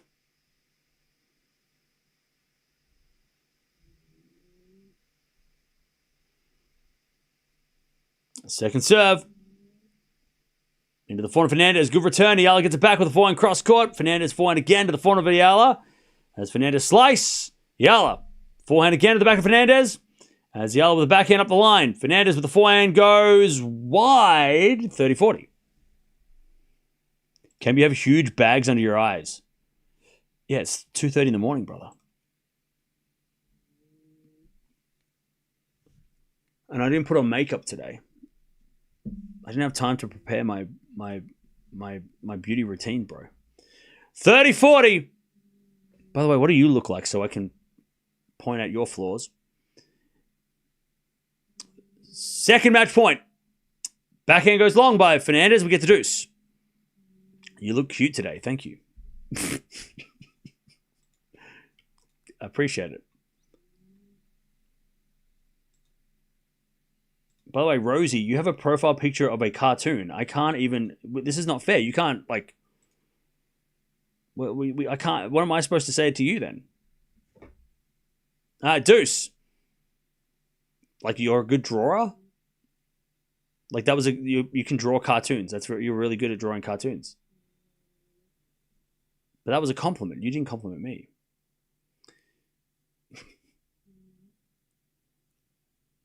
Anyways, return goes to the back of Eala, up the line, into the front of Fernandez. Fernandez hits it out. Advantage Eala to get the game and to make Fernandez serve for the match.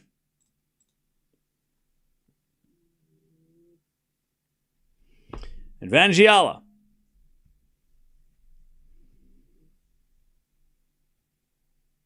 First serve is a fault. Second serve. Comeback starts. Hey, look. I said it at the start of the set. Comeback started. Serve to the backhand of Fernandez. Fernandez in the net. Eala holds. Saves match points, and the comeback has started now. Comeback started, chat. The comeback has started.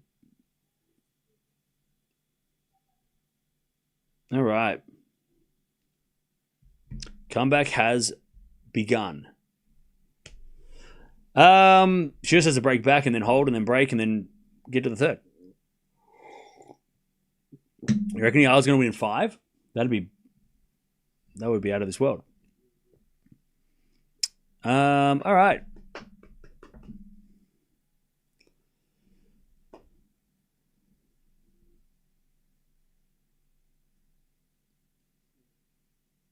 The comeback's been jinxed. Hey! No! By the way, we do have Eala emojis for the members. If you're a member, you can use the emojis.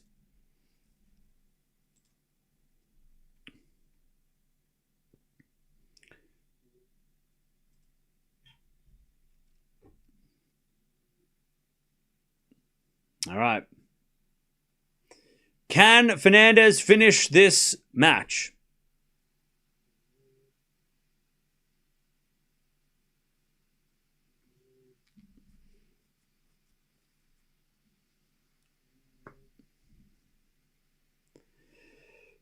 If this is a hard court, then maybe, but I'm not sure on the chances on a clay court. Hey, we'll find out. Pressure's on Fernandez here. She got a hold. She was up a double break. She was serving for the match. All right.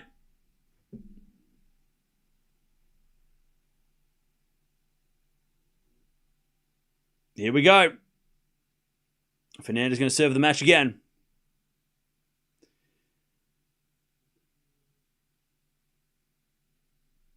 Not the first time that Eala's come back from 5-1 down a set. Hey! True words. True words. Fernandez serve for the match again. Serve. Here's a fault. Second serve. Can we do the commentary for Sommer's Paolini? Maybe, yeah. Maybe. We're going to figure out what's going on in Munich tomorrow. But yeah, we can watch that. We might just watch Stuttgart tomorrow. Double fault Fernandez. Oh, shit. Love 15. Love 15. The nerves are real.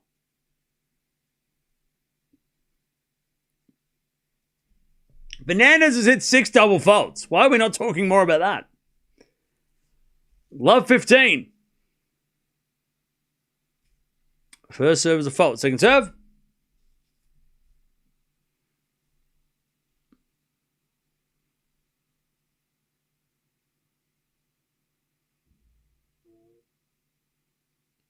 As the return goes into the forehand, Fernandez.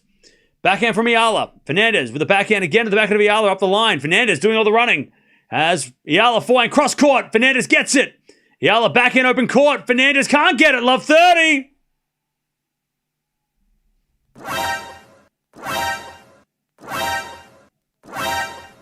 Love 30. Uh-oh. Love 30.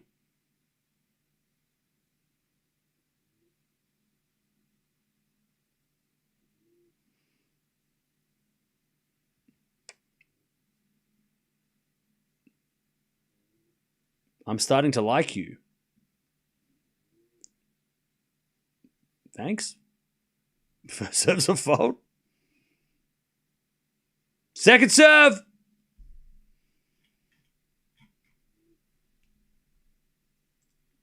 Second serve. As the return goes into the forehand, Fernandez. Forehand from Eala on the stretch. Goes long. 15-30. 15-30.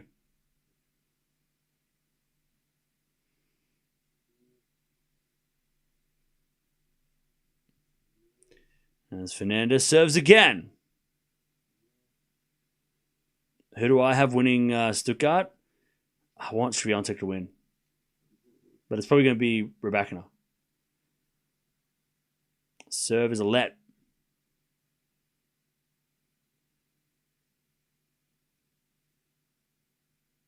All right, 15-30. What about Gauff? Yeah, I reckon Coco could do it. But I think Raducanu is the clear favorite, right? I don't like you. But you're a member. You literally pay to be a member, so that's crazy. Anyways, return goes out by Eala, 30-0. Are you about to say you love me? Is that one of those, like, I don't like you, I love you? I'm married.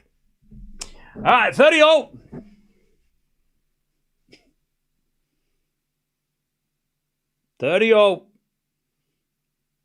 Fernandez 2 points away. She's already had match point. As Fernandez serves. Ace out wide and a big vamos. All right. Match point Fernandez. So just get the hell out of this match. It's getting a little sketchy. All right. 40-30. Fernandez. To get to the second round. Serve is a fault. Second serve.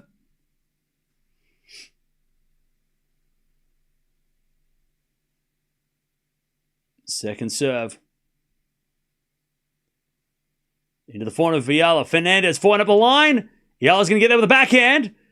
As Fernandez backhand to the forehand of Eala. And Eala hits it wide. And Fernandez gets it done. She had to hold her nerve. There was a little bit of nerves. And they hug it out of the net. Big smiles from both.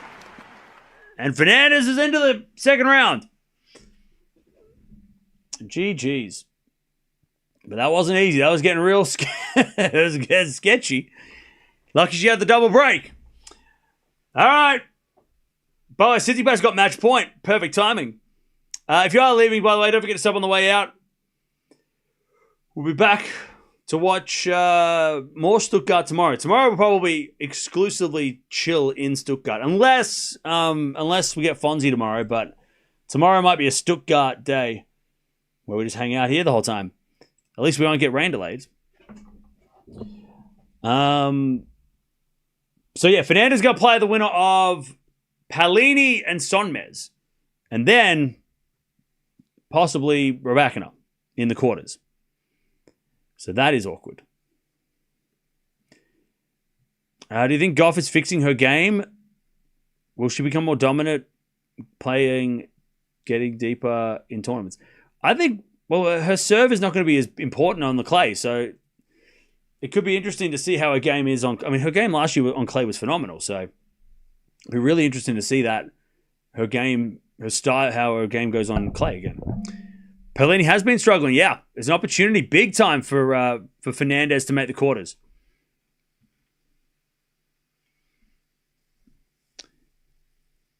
Palini, yeah, has been struggling. No schedule for Munich? What are they waiting for? Dutchie, what are they waiting for? Tell me what they're waiting for. What are we waiting for? I want to see what time Fonseca's playing, if at all. Congrats to Leylah and Canada. Yeah, just experience. And I feel like a broken record every time we watch Eala. Well, the last 3 matches we've watched Eala on clay, her movement is just... She's got to figure out how to slide on clay. Once she figures that out, she'll be able to improve on her game on the clay. But, and that just... And you could tell, like, again, every time you're watching Eala play, like, Fernandez is a more accomplished clay court player. She's not a clay courter, but she's definitely more comfortable on the surface. You watch the difference between how they move on the clay. That is, like, that, because if you think of Eala and Fernandez on a hard court, very similar, right? Very similar games. They both have good defense. They're both left-handed. They're both, they don't both have massive serves, but they can serve using that lefty serve. On a hard court, that match probably is a lot closer. But unfortunately on the clay, the movement of Eala is just not there. And I would have thought that would have been close today because I thought, she's not going to get overpowered like she did with Penko. Penko went on an absolute tear in that second set when they played a couple with that, last week. And I thought maybe Eala's defense could be good enough, but that movement, it's just the movement, man. Just get sliding into the shots, trying to get to the ball, like balance, right? Her balance. That's what she needs to fix. Excuses coming? No, I'm just trying to like break down what happened, mate. Rublev broke first set. Nice. Oh, he's serving for the set. Also, Nakashima up a set and a break against Sarundalo Bro. Sarunda Bro. That's who his name is. Fernandez hit some nice shots and went behind Eala. Yeah, exactly. And again, that comes down to the movement, right? Eala just, instead of being able to like defend by, slipping and sliding. And that doesn't come easy. I mean, look at Medvedev. Look at Osaka. There's players that are not comfortable on clay. It takes time.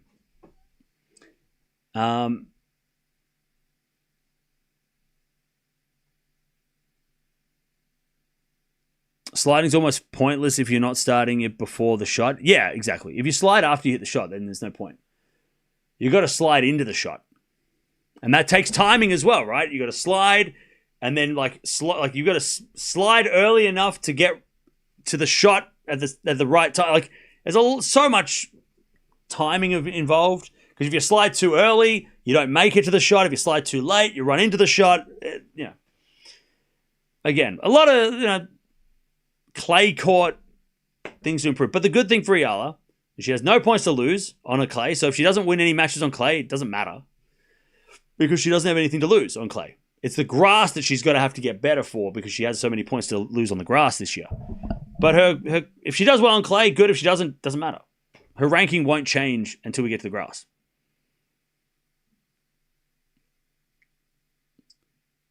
I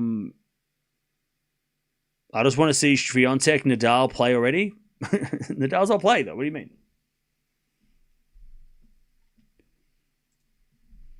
Fonseca improved his slide. Well, Fonseca is a clay guy, right? I mean, he literally comes from the countries that do the South American clay, right? I mean, Rublev just got broken.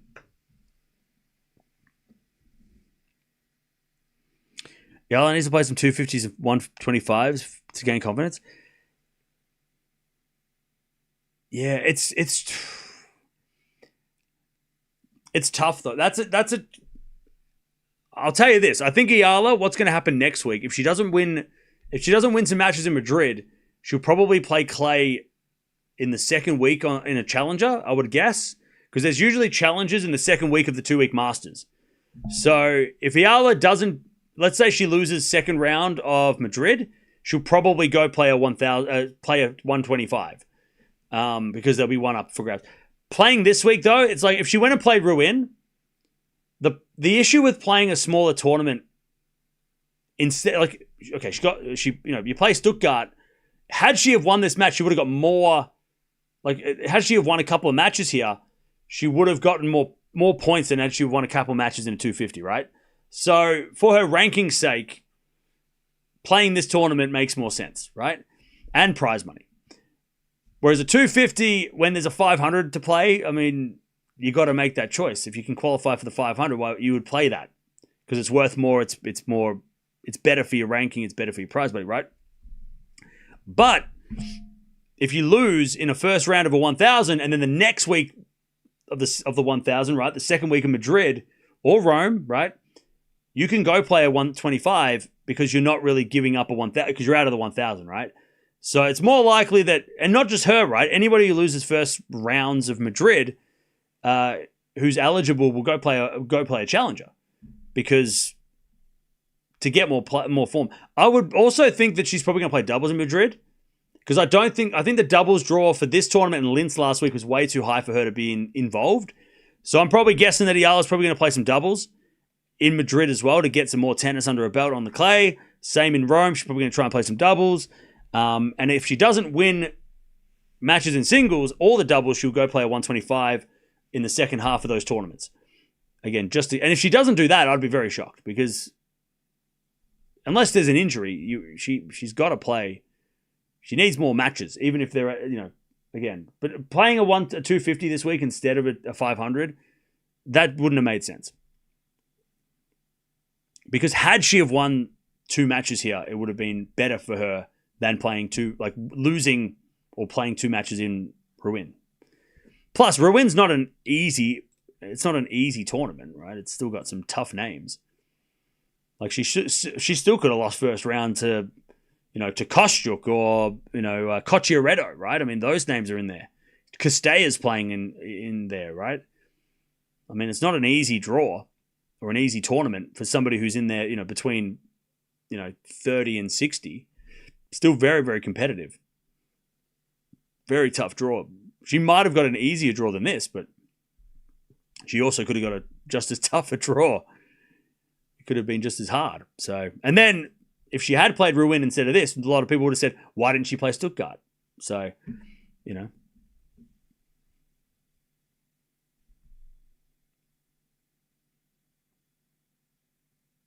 I really hope the second match isn't first thing tomorrow again. Something tells me it might be. I don't know. I feel like they might schedule him on first because they played first yesterday, Leon. So I'm warning you now, just giving you a heads up. Might be the first thing tomorrow because they both played first thing yesterday. Focus on tennis, not endorsements. I'm sure she is. Do you watch Demonor versus Medvedev tomorrow? Nah, we're not watching Aussies. I can't do that to myself this week. Not until we have to. Rublev's about to take the set anyway. Oh, Marijan Tsitsipas going 3. Ooh. Another tough one for Steph. Still nothing? Man, they're slacking. They're slacking over in Munich. What are they waiting for? Wait for Tsitsipas or something. Why would Eala go back to a 125 crazy? Well, that's what I'm saying. Like, I mean, did what I say make sense? Like, there's no point in playing 125 when you could play Stuttgart this week. No, there's no shot. Also, do we even know if there was a 125 played this week? Are they playing a 125 this week that could be available? Or maybe, I think they are. They're playing one, I think.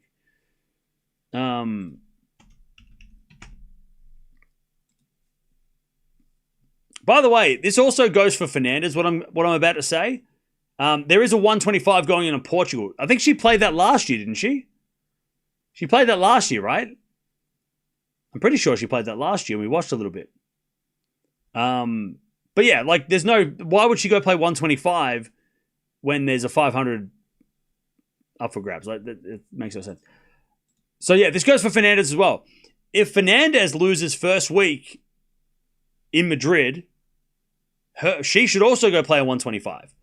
And there's 3 125s in the second week of Madrid. So you can go to France, you can go to Spain, or you can go to China. They ain't going to China. So Spain or France it is. And St. Malo was the one that I think a lot of players played last year. Osaka won that. So that might be the one that they go to play, both these ladies, if they don't do well in Madrid. I would say Eala 100% will play one of those tournaments, unless she's injured, right? And then the second week of Rome, you've got... hang on, where are we? Where's the second week of Rome? So Rome. Yeah, so you got 2 tournaments, one in Italy, one in France. Parma, which I think used to be a 250. So you've got two 1000s. If you lose first round of Rome, you can go play two 125s. So again, if you're Eala and Fernandez, right, you're probably looking at those as a backup plan in case you lose first round of these 1000s. At least that's what I would be doing if I was them. And if I was coaching them, I would be saying the same thing. I'd be like, you know what? We should probably go get some more matches. And I'd also be jumping in the doubles of those tournaments too, to get the extra tennis too.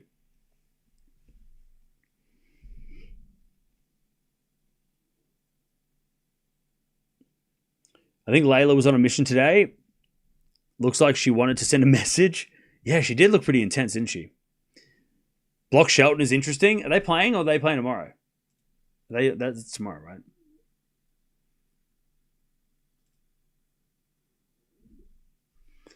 Stan missed the cut for RG. He'll get a wild card. Like 1,000,000%.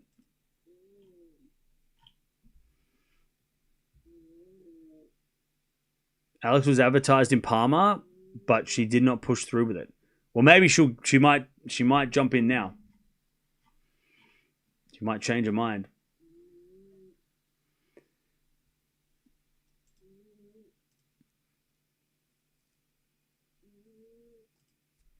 When you say 125, does that mean how many points they win? Yes. So 125 is worth 125. It's a challenger event.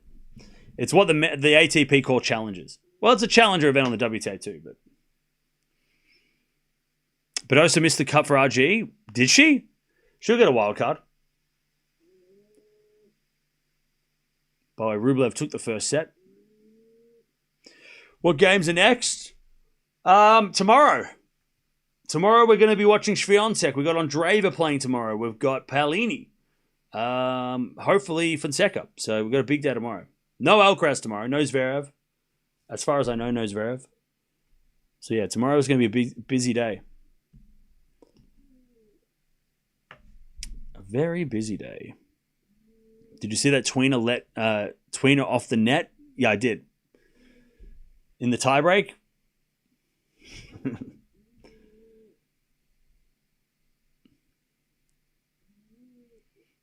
People don't have idea how Alex went through her career.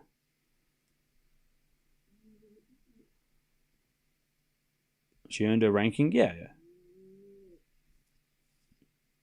I mean, tournaments can't give ranking points to players. They have to win matches to get ranking points. So that's how tennis works. You don't buy your ranking. Eala's not ranked, 45 because she paid for it. She won matches. How's your league doing? My team's doing all right this week. I lost to Bilo because Fonseca beat him, but everybody else won today. So I just need Feast to win and I'll be feeling pretty good. What does she need to change to do in her game? So for Eala to be better on clay, she needs to get better movement. Right? Her movement needs to improve. And that's just going to take practice. That's going to take repetition. It's going to take playing on clay a lot. Does she need to be good on clay to be a good player? No, because there's a lot of players that don't play well on clay and they're still top 10, still top 20, right? It just means she has a lot more pressure on the other surfaces. Like she has to play well on grass and hard courts to make up for it. But look at Medvedev. Medvedev goes missing during the clay season most times, and he's still been top 10. He's still in the top 20, right? So it's not impossible, and it's not a make or break for Eala to be good on clay. But if she does want to be good on clay, she needs to improve her movement, because that has been at least the biggest thing that's stood out over the last couple of weeks, is that she's struggling to move and, more importantly, slide. Because sliding on clay is very important.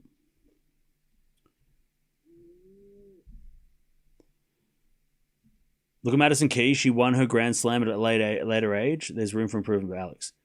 Yeah, I mean, yeah. Eala's got plenty of time to learn how to play on clay if she feels the need to. Navone is dressed like a red shirt on track. He's doomed. I have no idea what that meant, but okay. Oh, pardon me. They're running out of light in Steph's match. Wait, is Tsitsipas' match going to get delayed to tomorrow? Don't they have lights on the stadium? Oh, are they actually going to have a bad light? Is that the last match of the day, Dodgy? Is Steph's match the last match? I thought they had lights. Did they not have lights at Munich?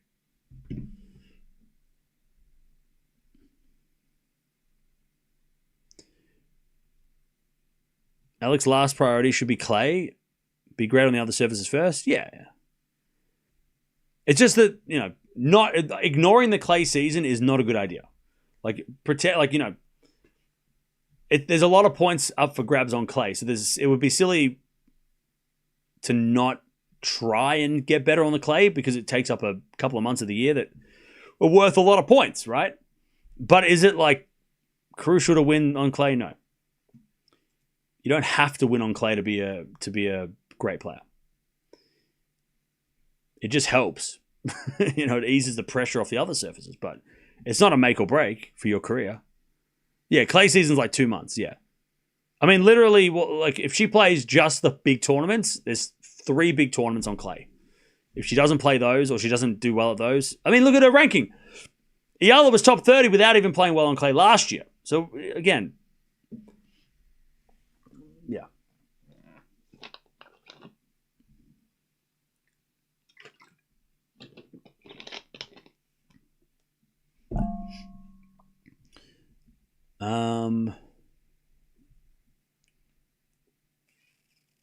Oh, it's the last match in Munich. Okay. Well, they might not finish that match if it gets too dark.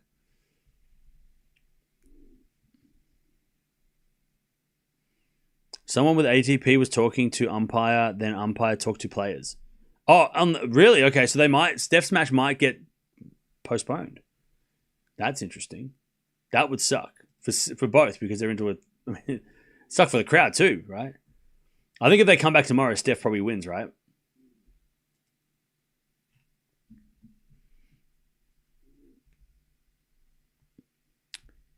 No, there's nothing else to watch. That's it. We're done for the day.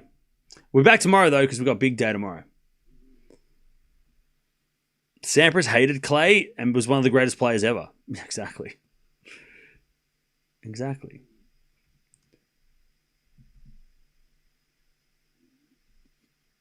But look, chat, we've watched Eala enough, especially over the last couple of weeks. On the clay, I'm just a broken record if I keep saying the same thing. But also, I think going into Eala matches, there's a lot of people that don't like her. So we just got to expect that too. Just like when we watch Fonseca. Even when we watch Alcaraz. The amount of trash talk Alcaraz gets. We watched him earlier and it was he should do this, he should do that. He's not, he's on the backwards, blah, blah, blah. It happens.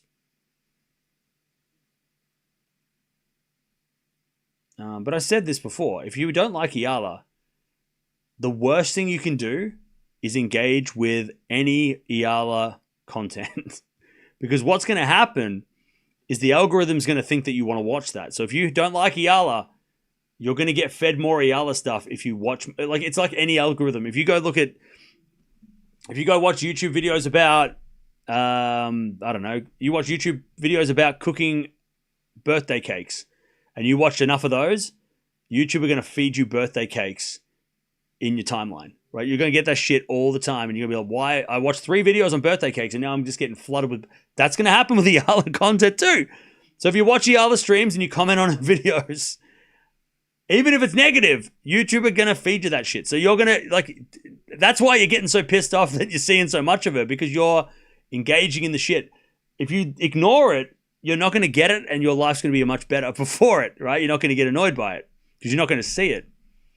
So I encourage you, if you don't like Eala, don't watch her videos. Don't watch the streams. Come to the streams that you like the players, and then you'll get more of those players. That's how these social networks work. If you watch stuff that you don't like, you'll get more of that stuff, because that's just how... They don't know if you're watching it because you love it or hate it. They just see you watch it. You just gotta do yourselves a favor. That's why you're getting fed so much content from Eala, because you're watching it too much. You gotta watch someone else. You gotta watch other players. Watch the players you like, and you'll get more of that. Trust me. Look, do an experiment. Go watch. If you like, I don't know, video games. Go watch a bunch of videos on a video game that you really like, and you'll get more of that stuff and less tennis stuff. That's just how it rolls. And then you come back and then watch the tennis stuff you like. Trust me. Trust me. It's much more fun for you if you don't have to watch players you don't like. And it's also much more fun for us as well, because then we all have a fun, wholesome experience. We can all enjoy the sport instead of getting angry. There's enough things in the world to get angry about. Let's not turn tennis into one of those things.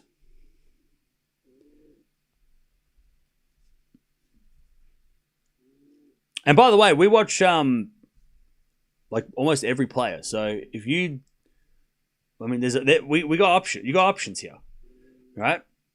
We cover so many different players over the tours. You don't have to watch.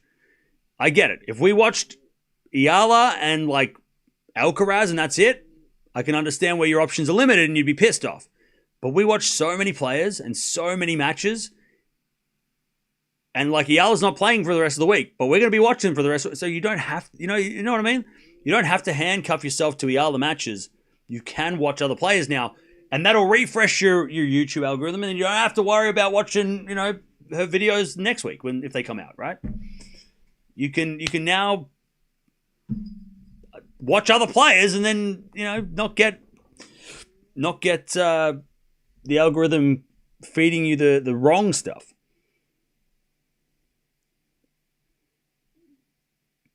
I'm trying to help.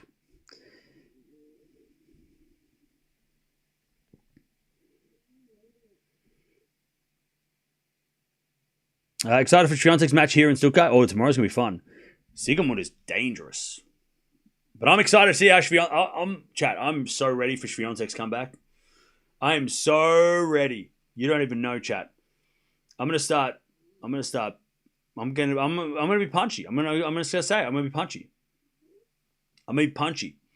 We watch Swiatek. I'm going to start throwing fists. We're going to get punchy. Because I'm all for Swiatek's comeback. She's had the Rafa training camp. She's got Francis Roige in the box. The Queen is back on clay. You watch out. Swiatek's going to be back, and we're going to be back with her. Because we never left. We always had Swiatek's back. Greatest clay court player of this generation. Player of the generation. She's back. And we're going to be riding every single match she watch. We're going to watch every single match she plays. And we're going to watch her win the French Open again. She's back. I'm excited. I'm ready. I'm ready for the Swiatek comeback. Don't call it a comeback, chat. She has been here for literal years. You better be ready. Penko's back too. Bring on Penko. You bring on Penko. Bring on Raducanu. She's driving this Porsche out of here. Don't you worry. Swiatek's already got the keys. They gave her a spare set just in case.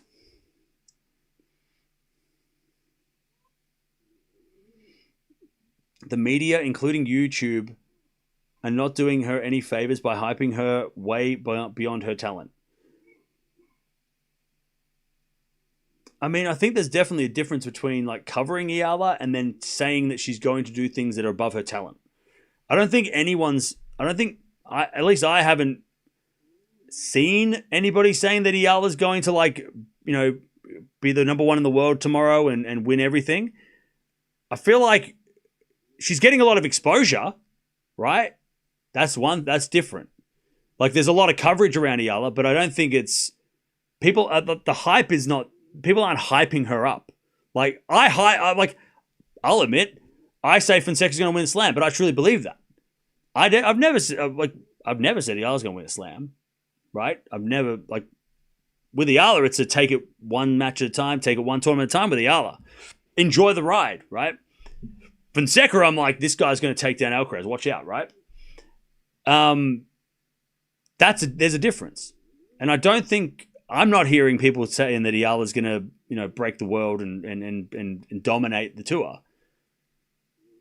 But a lot of people are just along for the ride. And she's getting a lot of exposure because there's a lot of people that want to watch her. That's just how it is. It's not I don't think people are putting pressure on her.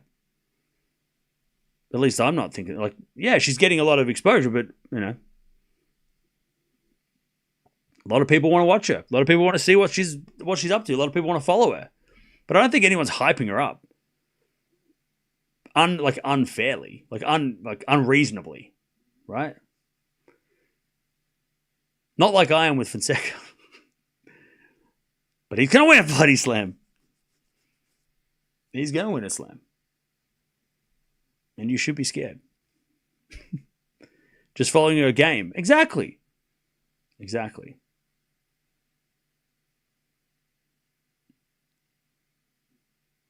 Alcaraz had an arm injury, yeah.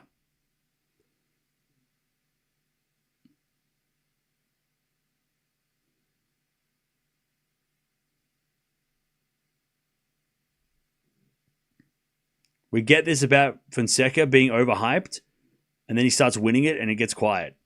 Exactly. Yeah, everyone in February, Fonseca is not good. Look how bad he is. And then he takes Sinner to a tie break and freaks him out and everyone gets quiet, real quiet. Not here. Not us though, chat. Not us. We get loud. We point and go, see? See that? See what he did? See? And everyone's like, yeah, he shut people right up. And then, but then those same people came back and were like, well, he couldn't beat Zverev. Yeah, but he lost to Zverev. They're grasping at straws. Oh, Fonseca's here and they can't handle it. Oh, can't handle it, chat.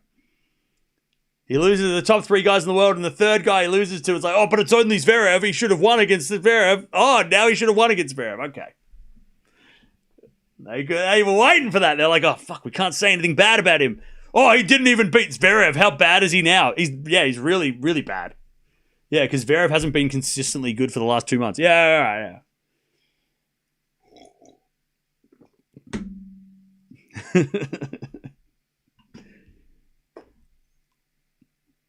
The narrative around Fonseca is so similar to what it was around Jannik and Alcaraz a few years ago. Yeah, I mean, yeah. Well, yeah. Which is exciting. And that's the thing, right? It's exciting for the sport to have these conversations and have these fun interactions, right? Like, it would be so boring if we had no one to look forward to and nobody to watch except for the top players. And we did have that. It was called the 2010s. Some call it the golden era. And it was great. If you like 3 players or 4 players, maybe Stan as well. But other than those 5 players, God, it was boring. It could be really boring. And it was. It was so boring. You had to get to the semifinals before you could get excited. Because that's when Nadal and Federer will play. Or Djokovic Federer. And you'd be like, oh, finally. But before that, snooze fest. So it's good to get it's so good to have like players to get excited for, you know. And to be able to hype up, you know, players, especially on the men's side, because that we need it. You know, it's great that Sinner and Alcaraz are doing so well, but we also need other players. We can't have a two-man tour like we had for 20 years, you know, with Federer, Nadal, and Djokovic. That's not good. We need more. We need a competition.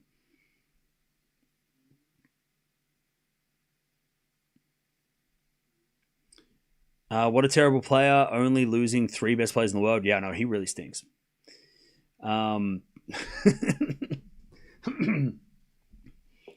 If anything, Joao over the last 2 months has validated the hype. Like anybody who thought he was overhyped, his last 3 tournaments, by the way, nothing. It's not like he's played at 250s. They're 1,000 events. Him losing to just those 3 guys in the last 3 tournaments, you go, oh shit, yeah, okay, he is that good. Plus, he also got a set off Zverev, and he almost got a set off Sinner. And Sinner has been untouchable. So, yeah, he got schooled by Alcaraz, right? Fair enough. But he still got to that match. He still got to play that match and learn. I mean, anybody thinking Fonseca's overhyped at this point is just a straight up hater. Like you just don't want him to. You don't want to see him succeed. You don't like him, and that's okay. But don't pretend like your hate for him is wrapped up in him not being good. It's like that's 2 different things. You can not like him, but he can be good. He is very good. Who are we watching next? Tomorrow. We'll come back tomorrow.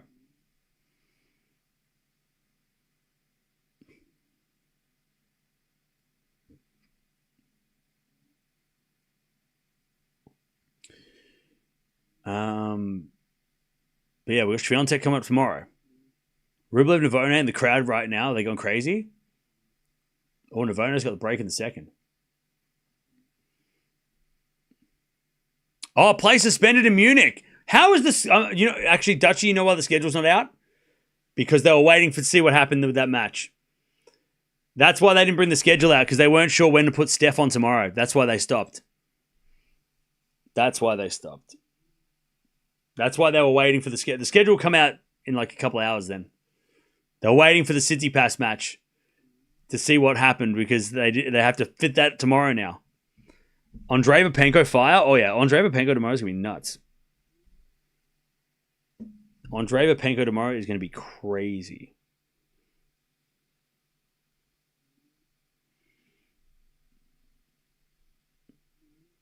All right, so City Pass's match tomorrow. Is he going to play 2 matches tomorrow, Steph? That sucks. That might suck. I'm a Raducanu fan. Eala is not improving enough.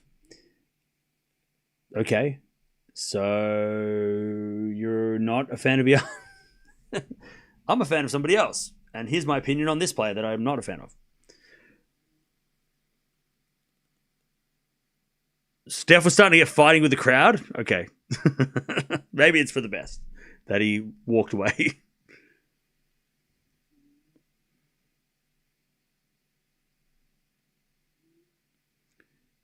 Yeah, they'll probably play first thing tomorrow. Or second match tomorrow. Why is Tsitsipas playing Munich instead of Barcelona? I don't know. Maybe appearance fee? I don't know. I'm not sure.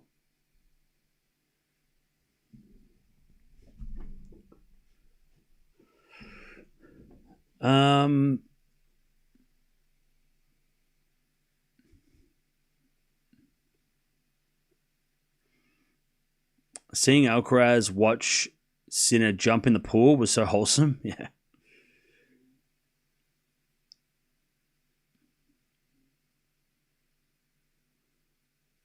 Munich is easier than Barcelona draw-wise? Maybe. Maybe he didn't make the cut for Barcelona. Maybe that's why he played Munich. Now, I think Steph kind of Didn't he say, like, I didn't go to South America because Dubai pay more? So he probably went to Munich because they paid more than Barcelona. Like, I think I'm guessing that his appearance fee was better. Which is nothing wrong with that at all. Like, that's fine. Like, you got to look after, you got to pay your bills. So maybe he signed a contract with Munich because it was better appearance fee, better perks, maybe. I don't know. They're both 500 events, so it's not like it's a worse event. They're both 500, so it's it's the same. Munich is easier. Yeah, it might be an easy draw, but it's still like the 500. So,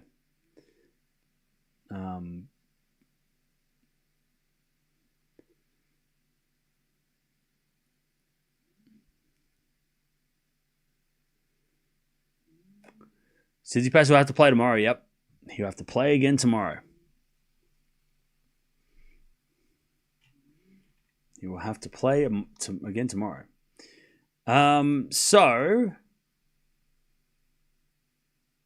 by the way, Bertos is up 3-1 against Lees. Any more questions on this match? Any match? Alcaraz plays Thursday, so that's good. Yeah, he won't play tomorrow. Probably. So wait, does that mean the bottom half of the draw play tomorrow? It does, right? So who plays tomorrow then? Musetti. What do we have tomorrow? So we've got Musetti versus Mute. Wait, the Barcelona schedule came out, right? So we already know the schedule. You don't need me to tell you. It's already out there.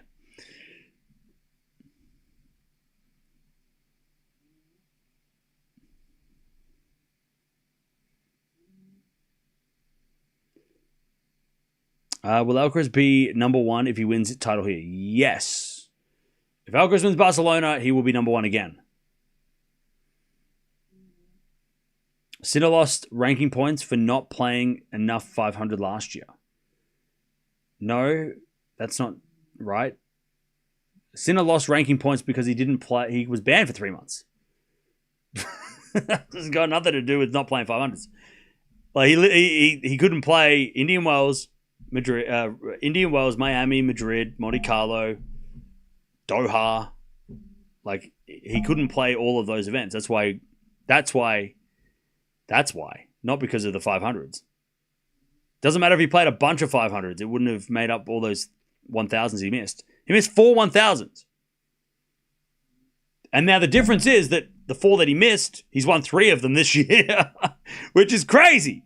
Last year he didn't play those 3, and now he's won those 3. So the from 0 points to 3,000.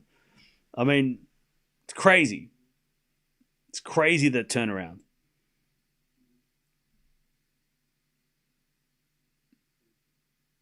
Yeah, so the tournament in Munich is suspended for bad light because they don't have lights in the stadium. No night matches in Munich, which is kind of nice to know because that means tomorrow the last match of the day might not finish, so we might not watch it. Unless it's Fonseca. Zverev, not sure. He might play tomorrow, but it depends on when the schedule comes out.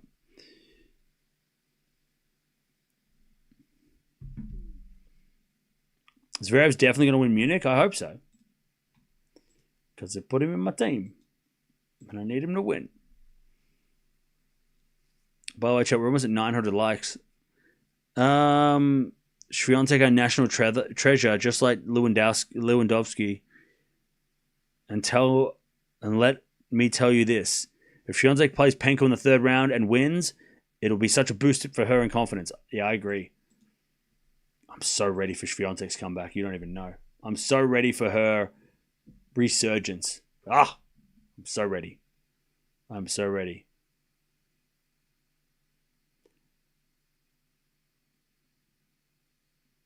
Zverev had a close one against Kecmanovic. Yeah, he did.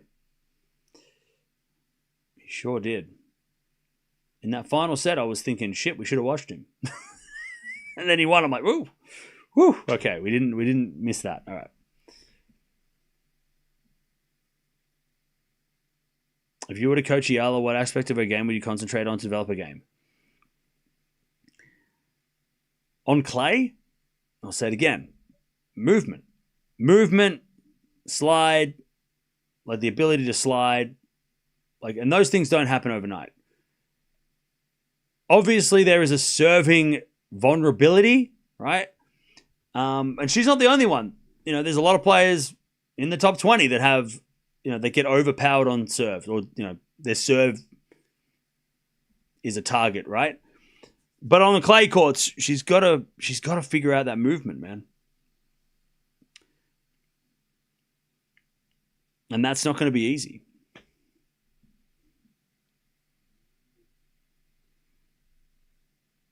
With reference to the discussion about clay not being mandatory for high ranking, Roger didn't play for 3 years and still top 3. Exactly. But obviously with the caveat of, like, you have to win everything else, though. Like, you can't just skip the clay and then not win on grass. Or, like, if you're going to make that really tough decision, then you better be good on the other surfaces, because if you don't win on hard courts, then you've just thrown away points. But you're right, yeah. Federer skipped the clay for 3 years and was still top 3. I mean, that was, yeah.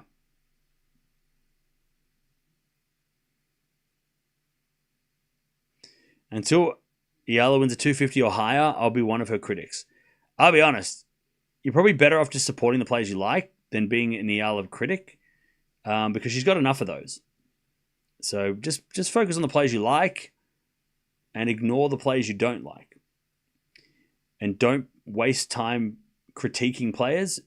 Just enjoy the ones you like and celebrate them. Because she's got enough people that critique her, and they don't actually like tennis players. They just like to complain. So I would say find a player to celebrate instead. That's more fun. It's much more fun.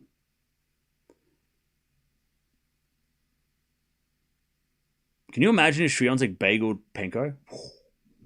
Can you imagine? That would be something. Medi and Osaka basically disappeared during the clay season and still stayed high ranked. Exactly.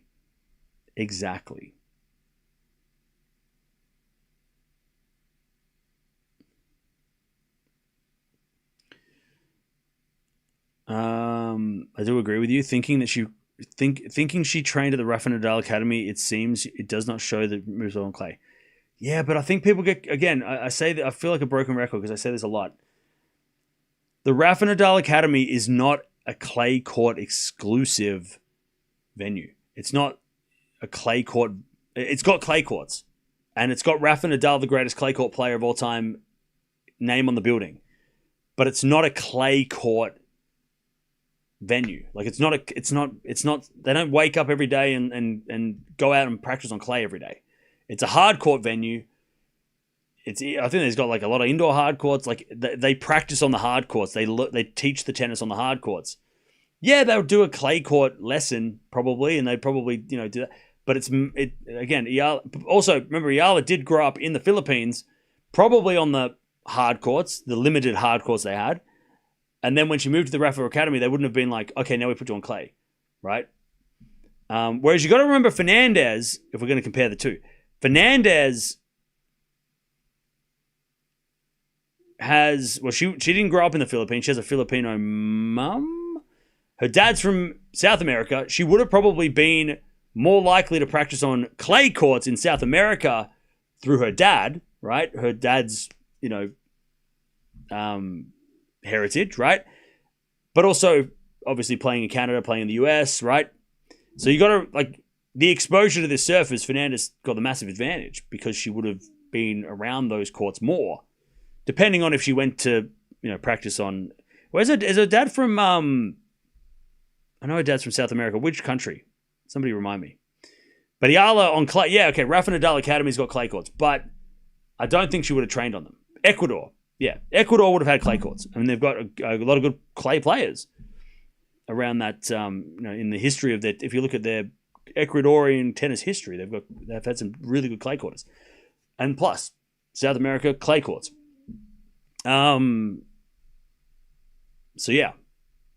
would have had practice on clay, but Rafa Nadal Academy doesn't equal clay quarter. They don't produce clay quarters. They produce tennis players. mainly hardcourt players, because that's the surface that you need to be good on the most. If you're good on clay, that's not good enough. You need to be good on hardcourts. There's a million more players that have not been good on clay but done well on hardcourts than the other way around. You can't just be a good clay courter, because otherwise you're not going to be good on. You're not going to get the hardcourts are the majority, right, of the season. No worries, thank you, Scovey. Appreciate it.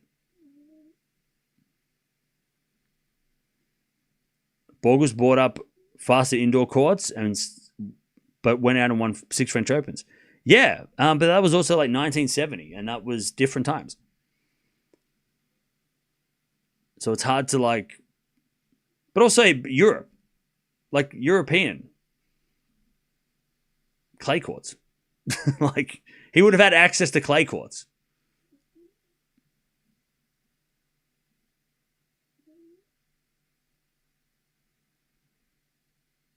I saw a tour of Rafa Academy. It has all courts. Yeah, it would definitely have all venues. But I'm sure that the curriculum of learning tennis is on the hard courts. Because again, that's the most common surface on the tour.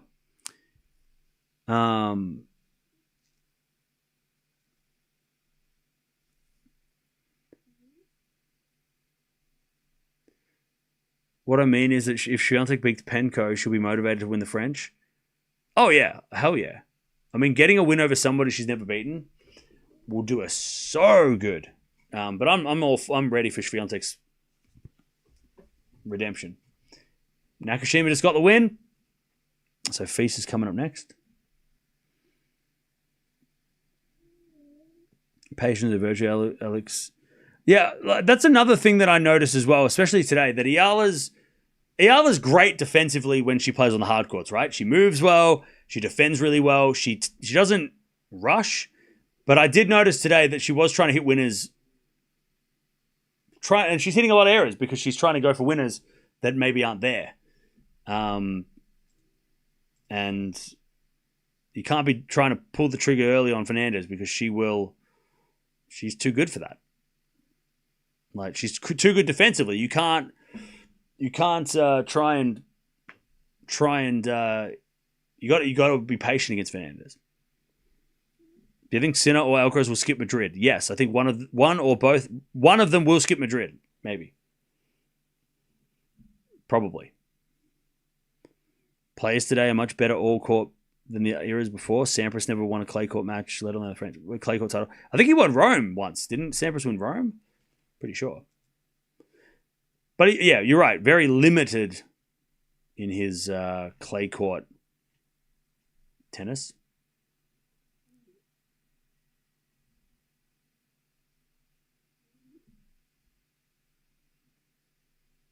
Players today, yeah. Yeah, Feast is coming up next. Also, Bedos is up 5-2 against Lease.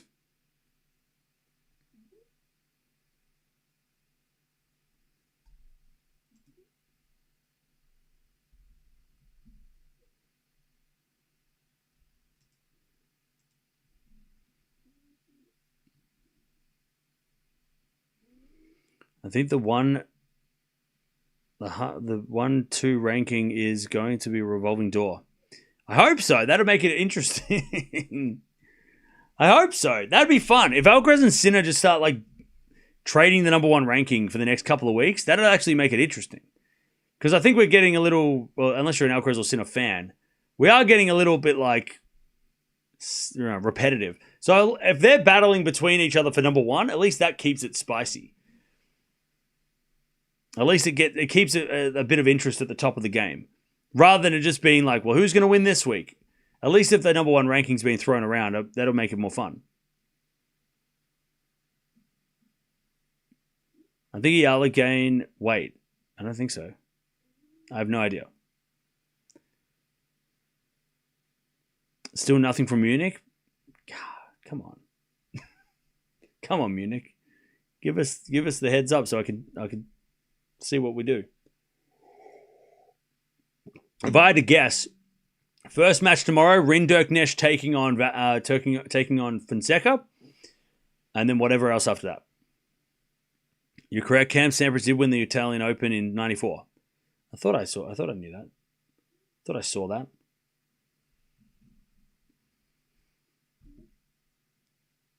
Rublev, by the way, is back on serve in the second. And Badosa served for the first set against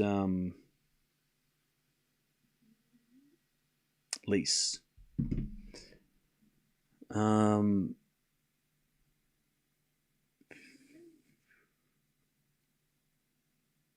By the way, chat, totally off topic. I've been watching so much. I've been playing Tony Hawk Pro Skater 3, one. But also, I've been watching like these like documentaries about Bam Margera, and I saw him do an ollie down the stairs. It's great.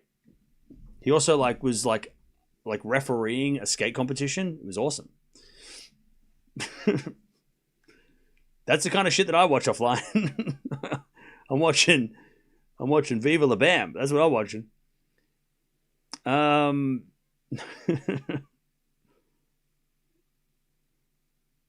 Why are people talking about Sampras not being good on clay and talking about Eala's strength on clay? That comparison is ridiculous. I don't think anybody said that. We're talking about Sampras on clay and as a different thing to Eala. They're not the same thing. Have you watched any thrift store DVDs yet? Yeah, so yesterday I watched 5 movies. I watched... What did I watch? Can't remember. I watched Clerks 3. That was the last movie I watched, which was interesting. I watched 28 Days Later. It's a great movie. Millions, same director, Danny Boyle, for both those movies. That was a good movie too. Millions was a good movie. I hadn't seen it before. It was good. I watched an Australian movie called Looking for Ella Brandy. It's just like it's like a 90s, like early 2000s movie. And I watched. I can't remember the first match. The first one I watched yesterday. What did I watch yesterday? The Runaways. The Runaways. The movie about the Runaways. The movie they made about the band. Did I watch Shine? No, I haven't watched that yet. That's on my list.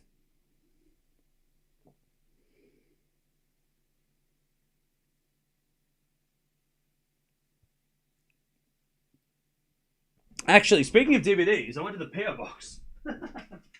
I'll do this before I forget. Otherwise, I'll forget and then won't be able to do it. So somebody sent. Okay, I gotta make sure I. So thank you for whoever sent me these DVDs from overseas. Now the problem with the DVDs from overseas, one, they're in a different language. And that's not the problem. I can have subtitles, but the problem is that I can't play them because we have a different region. So if you are going to send movies from another country, I would suggest not to do that because they're a different region. I can't play them, but also it's just too expensive. Don't spend. The postage is too expensive, so don't do that. I appreciate it though. So, and it came with a note, so I'm sure that this is probably the more important part than this anyway. And it doesn't have a name on it, so I don't know who sent these. But I appreciate it. Thank you for sending me your spare movies. It's just on Region 2, and I can't play Region 2. We're Region 4 here, so I can't play them. But I'll keep them, so don't worry. I'm gonna keep them anyway. Don't worry. I will keep them. But yeah, if you are gonna send movies, just please don't do that. Don't waste. Send a postcard instead. It's much cheaper. Or region, yeah, you can get region free. But again, I don't want people to send me DVDs and then I can't use them, and then you've just spent a lot of money to send a bunch of stuff I can't use. But I thank you for the thought. I love Ricky Gervais. It's hilarious. But it came with a note, so I'll read the note. Hey Cam, we have not met in person, and I have never been to Australia during 67 years of living. on this globe. It has been a task of mine since the start of this year to send you some small selection of DVDs. Sadly, a hurricane has hit in January and wiped out pretty much everything in its path. Once in a lifetime has been the current buzz phrase, though. Oh, that's sad. Living without power for 3.5 weeks. Jesus. And no internet for 2 months has been a leveler. God damn. I hope you're in the chat. If you're in the, hopefully you're here. Thank you for the movies. We missed the Women's Australian Open final, which was a real bummer. Hopefully we can get back online for Roland Garros, and it's on when it's on. My YouTube handle is Exiles. Exiles. By the way, naturally, we always enjoy your commentary. Thank you. The way you handle some of the time wasters, okay, in the chat. Above all, you're an animal-friendly human being, which is the number one priority. Certainly in my book, the quintessential pommy bastard, as you say in your homeland. We don't call you pommy bastards, by the way, but that's not true. Which is all fine and good human and banter. Okay. Also, I self-exiled, me and my missus, that is, and settled in Portugal, following the UK's in 2003. They said it was okay. Here's hoping the DVDs play in your region and you get something out of it. I'm a thrifter myself. Hey! And a bit of a retro man. Awesome. Well, you appreciate my stories of going to the thrift then. And I appreciate you for being a fellow thrifter. Some of my favorite Aussie bands: The Saints, In Excess, Midnight Oil, Movies, Walkabout, Holy Smoke, Best Actress, Kate Blanchett, and Kate Winslet. Nothing Between Them. Take Your Breath Away, Screen Goddesses. Cheers for what you do. Hey, thank you. And I hope you're feeling much better after the once in a lifetime hurricane that you had to go through. Unfortunately, they don't play in my region, but I will keep them anyway. Don't worry, I will keep them. But thank you for sending. That's really nice. So hopefully you're here, or you are watching this later. So yeah, by the way, I think this is American Beauty, and I think this is Talented Mr. Ripley. It's in a different language though, so that's Ricky Gervais, and then ER season 4. I've never watched ER, but it's got George Clooney in it, so. But they're all in region 2, and I can't play them.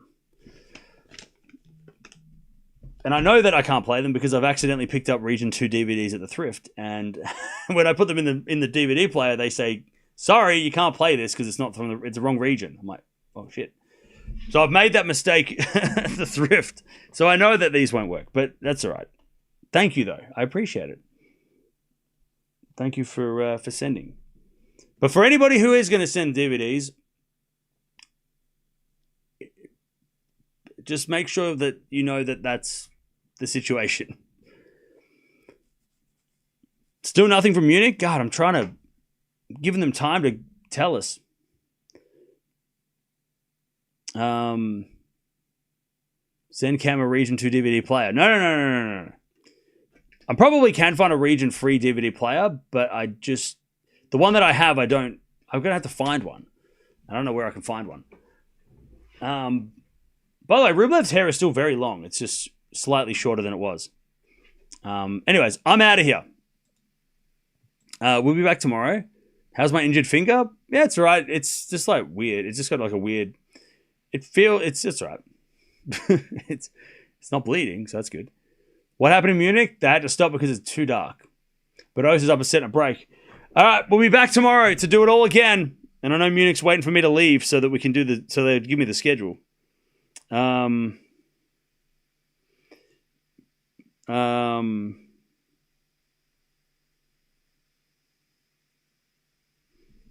yeah, Thanks for hanging out.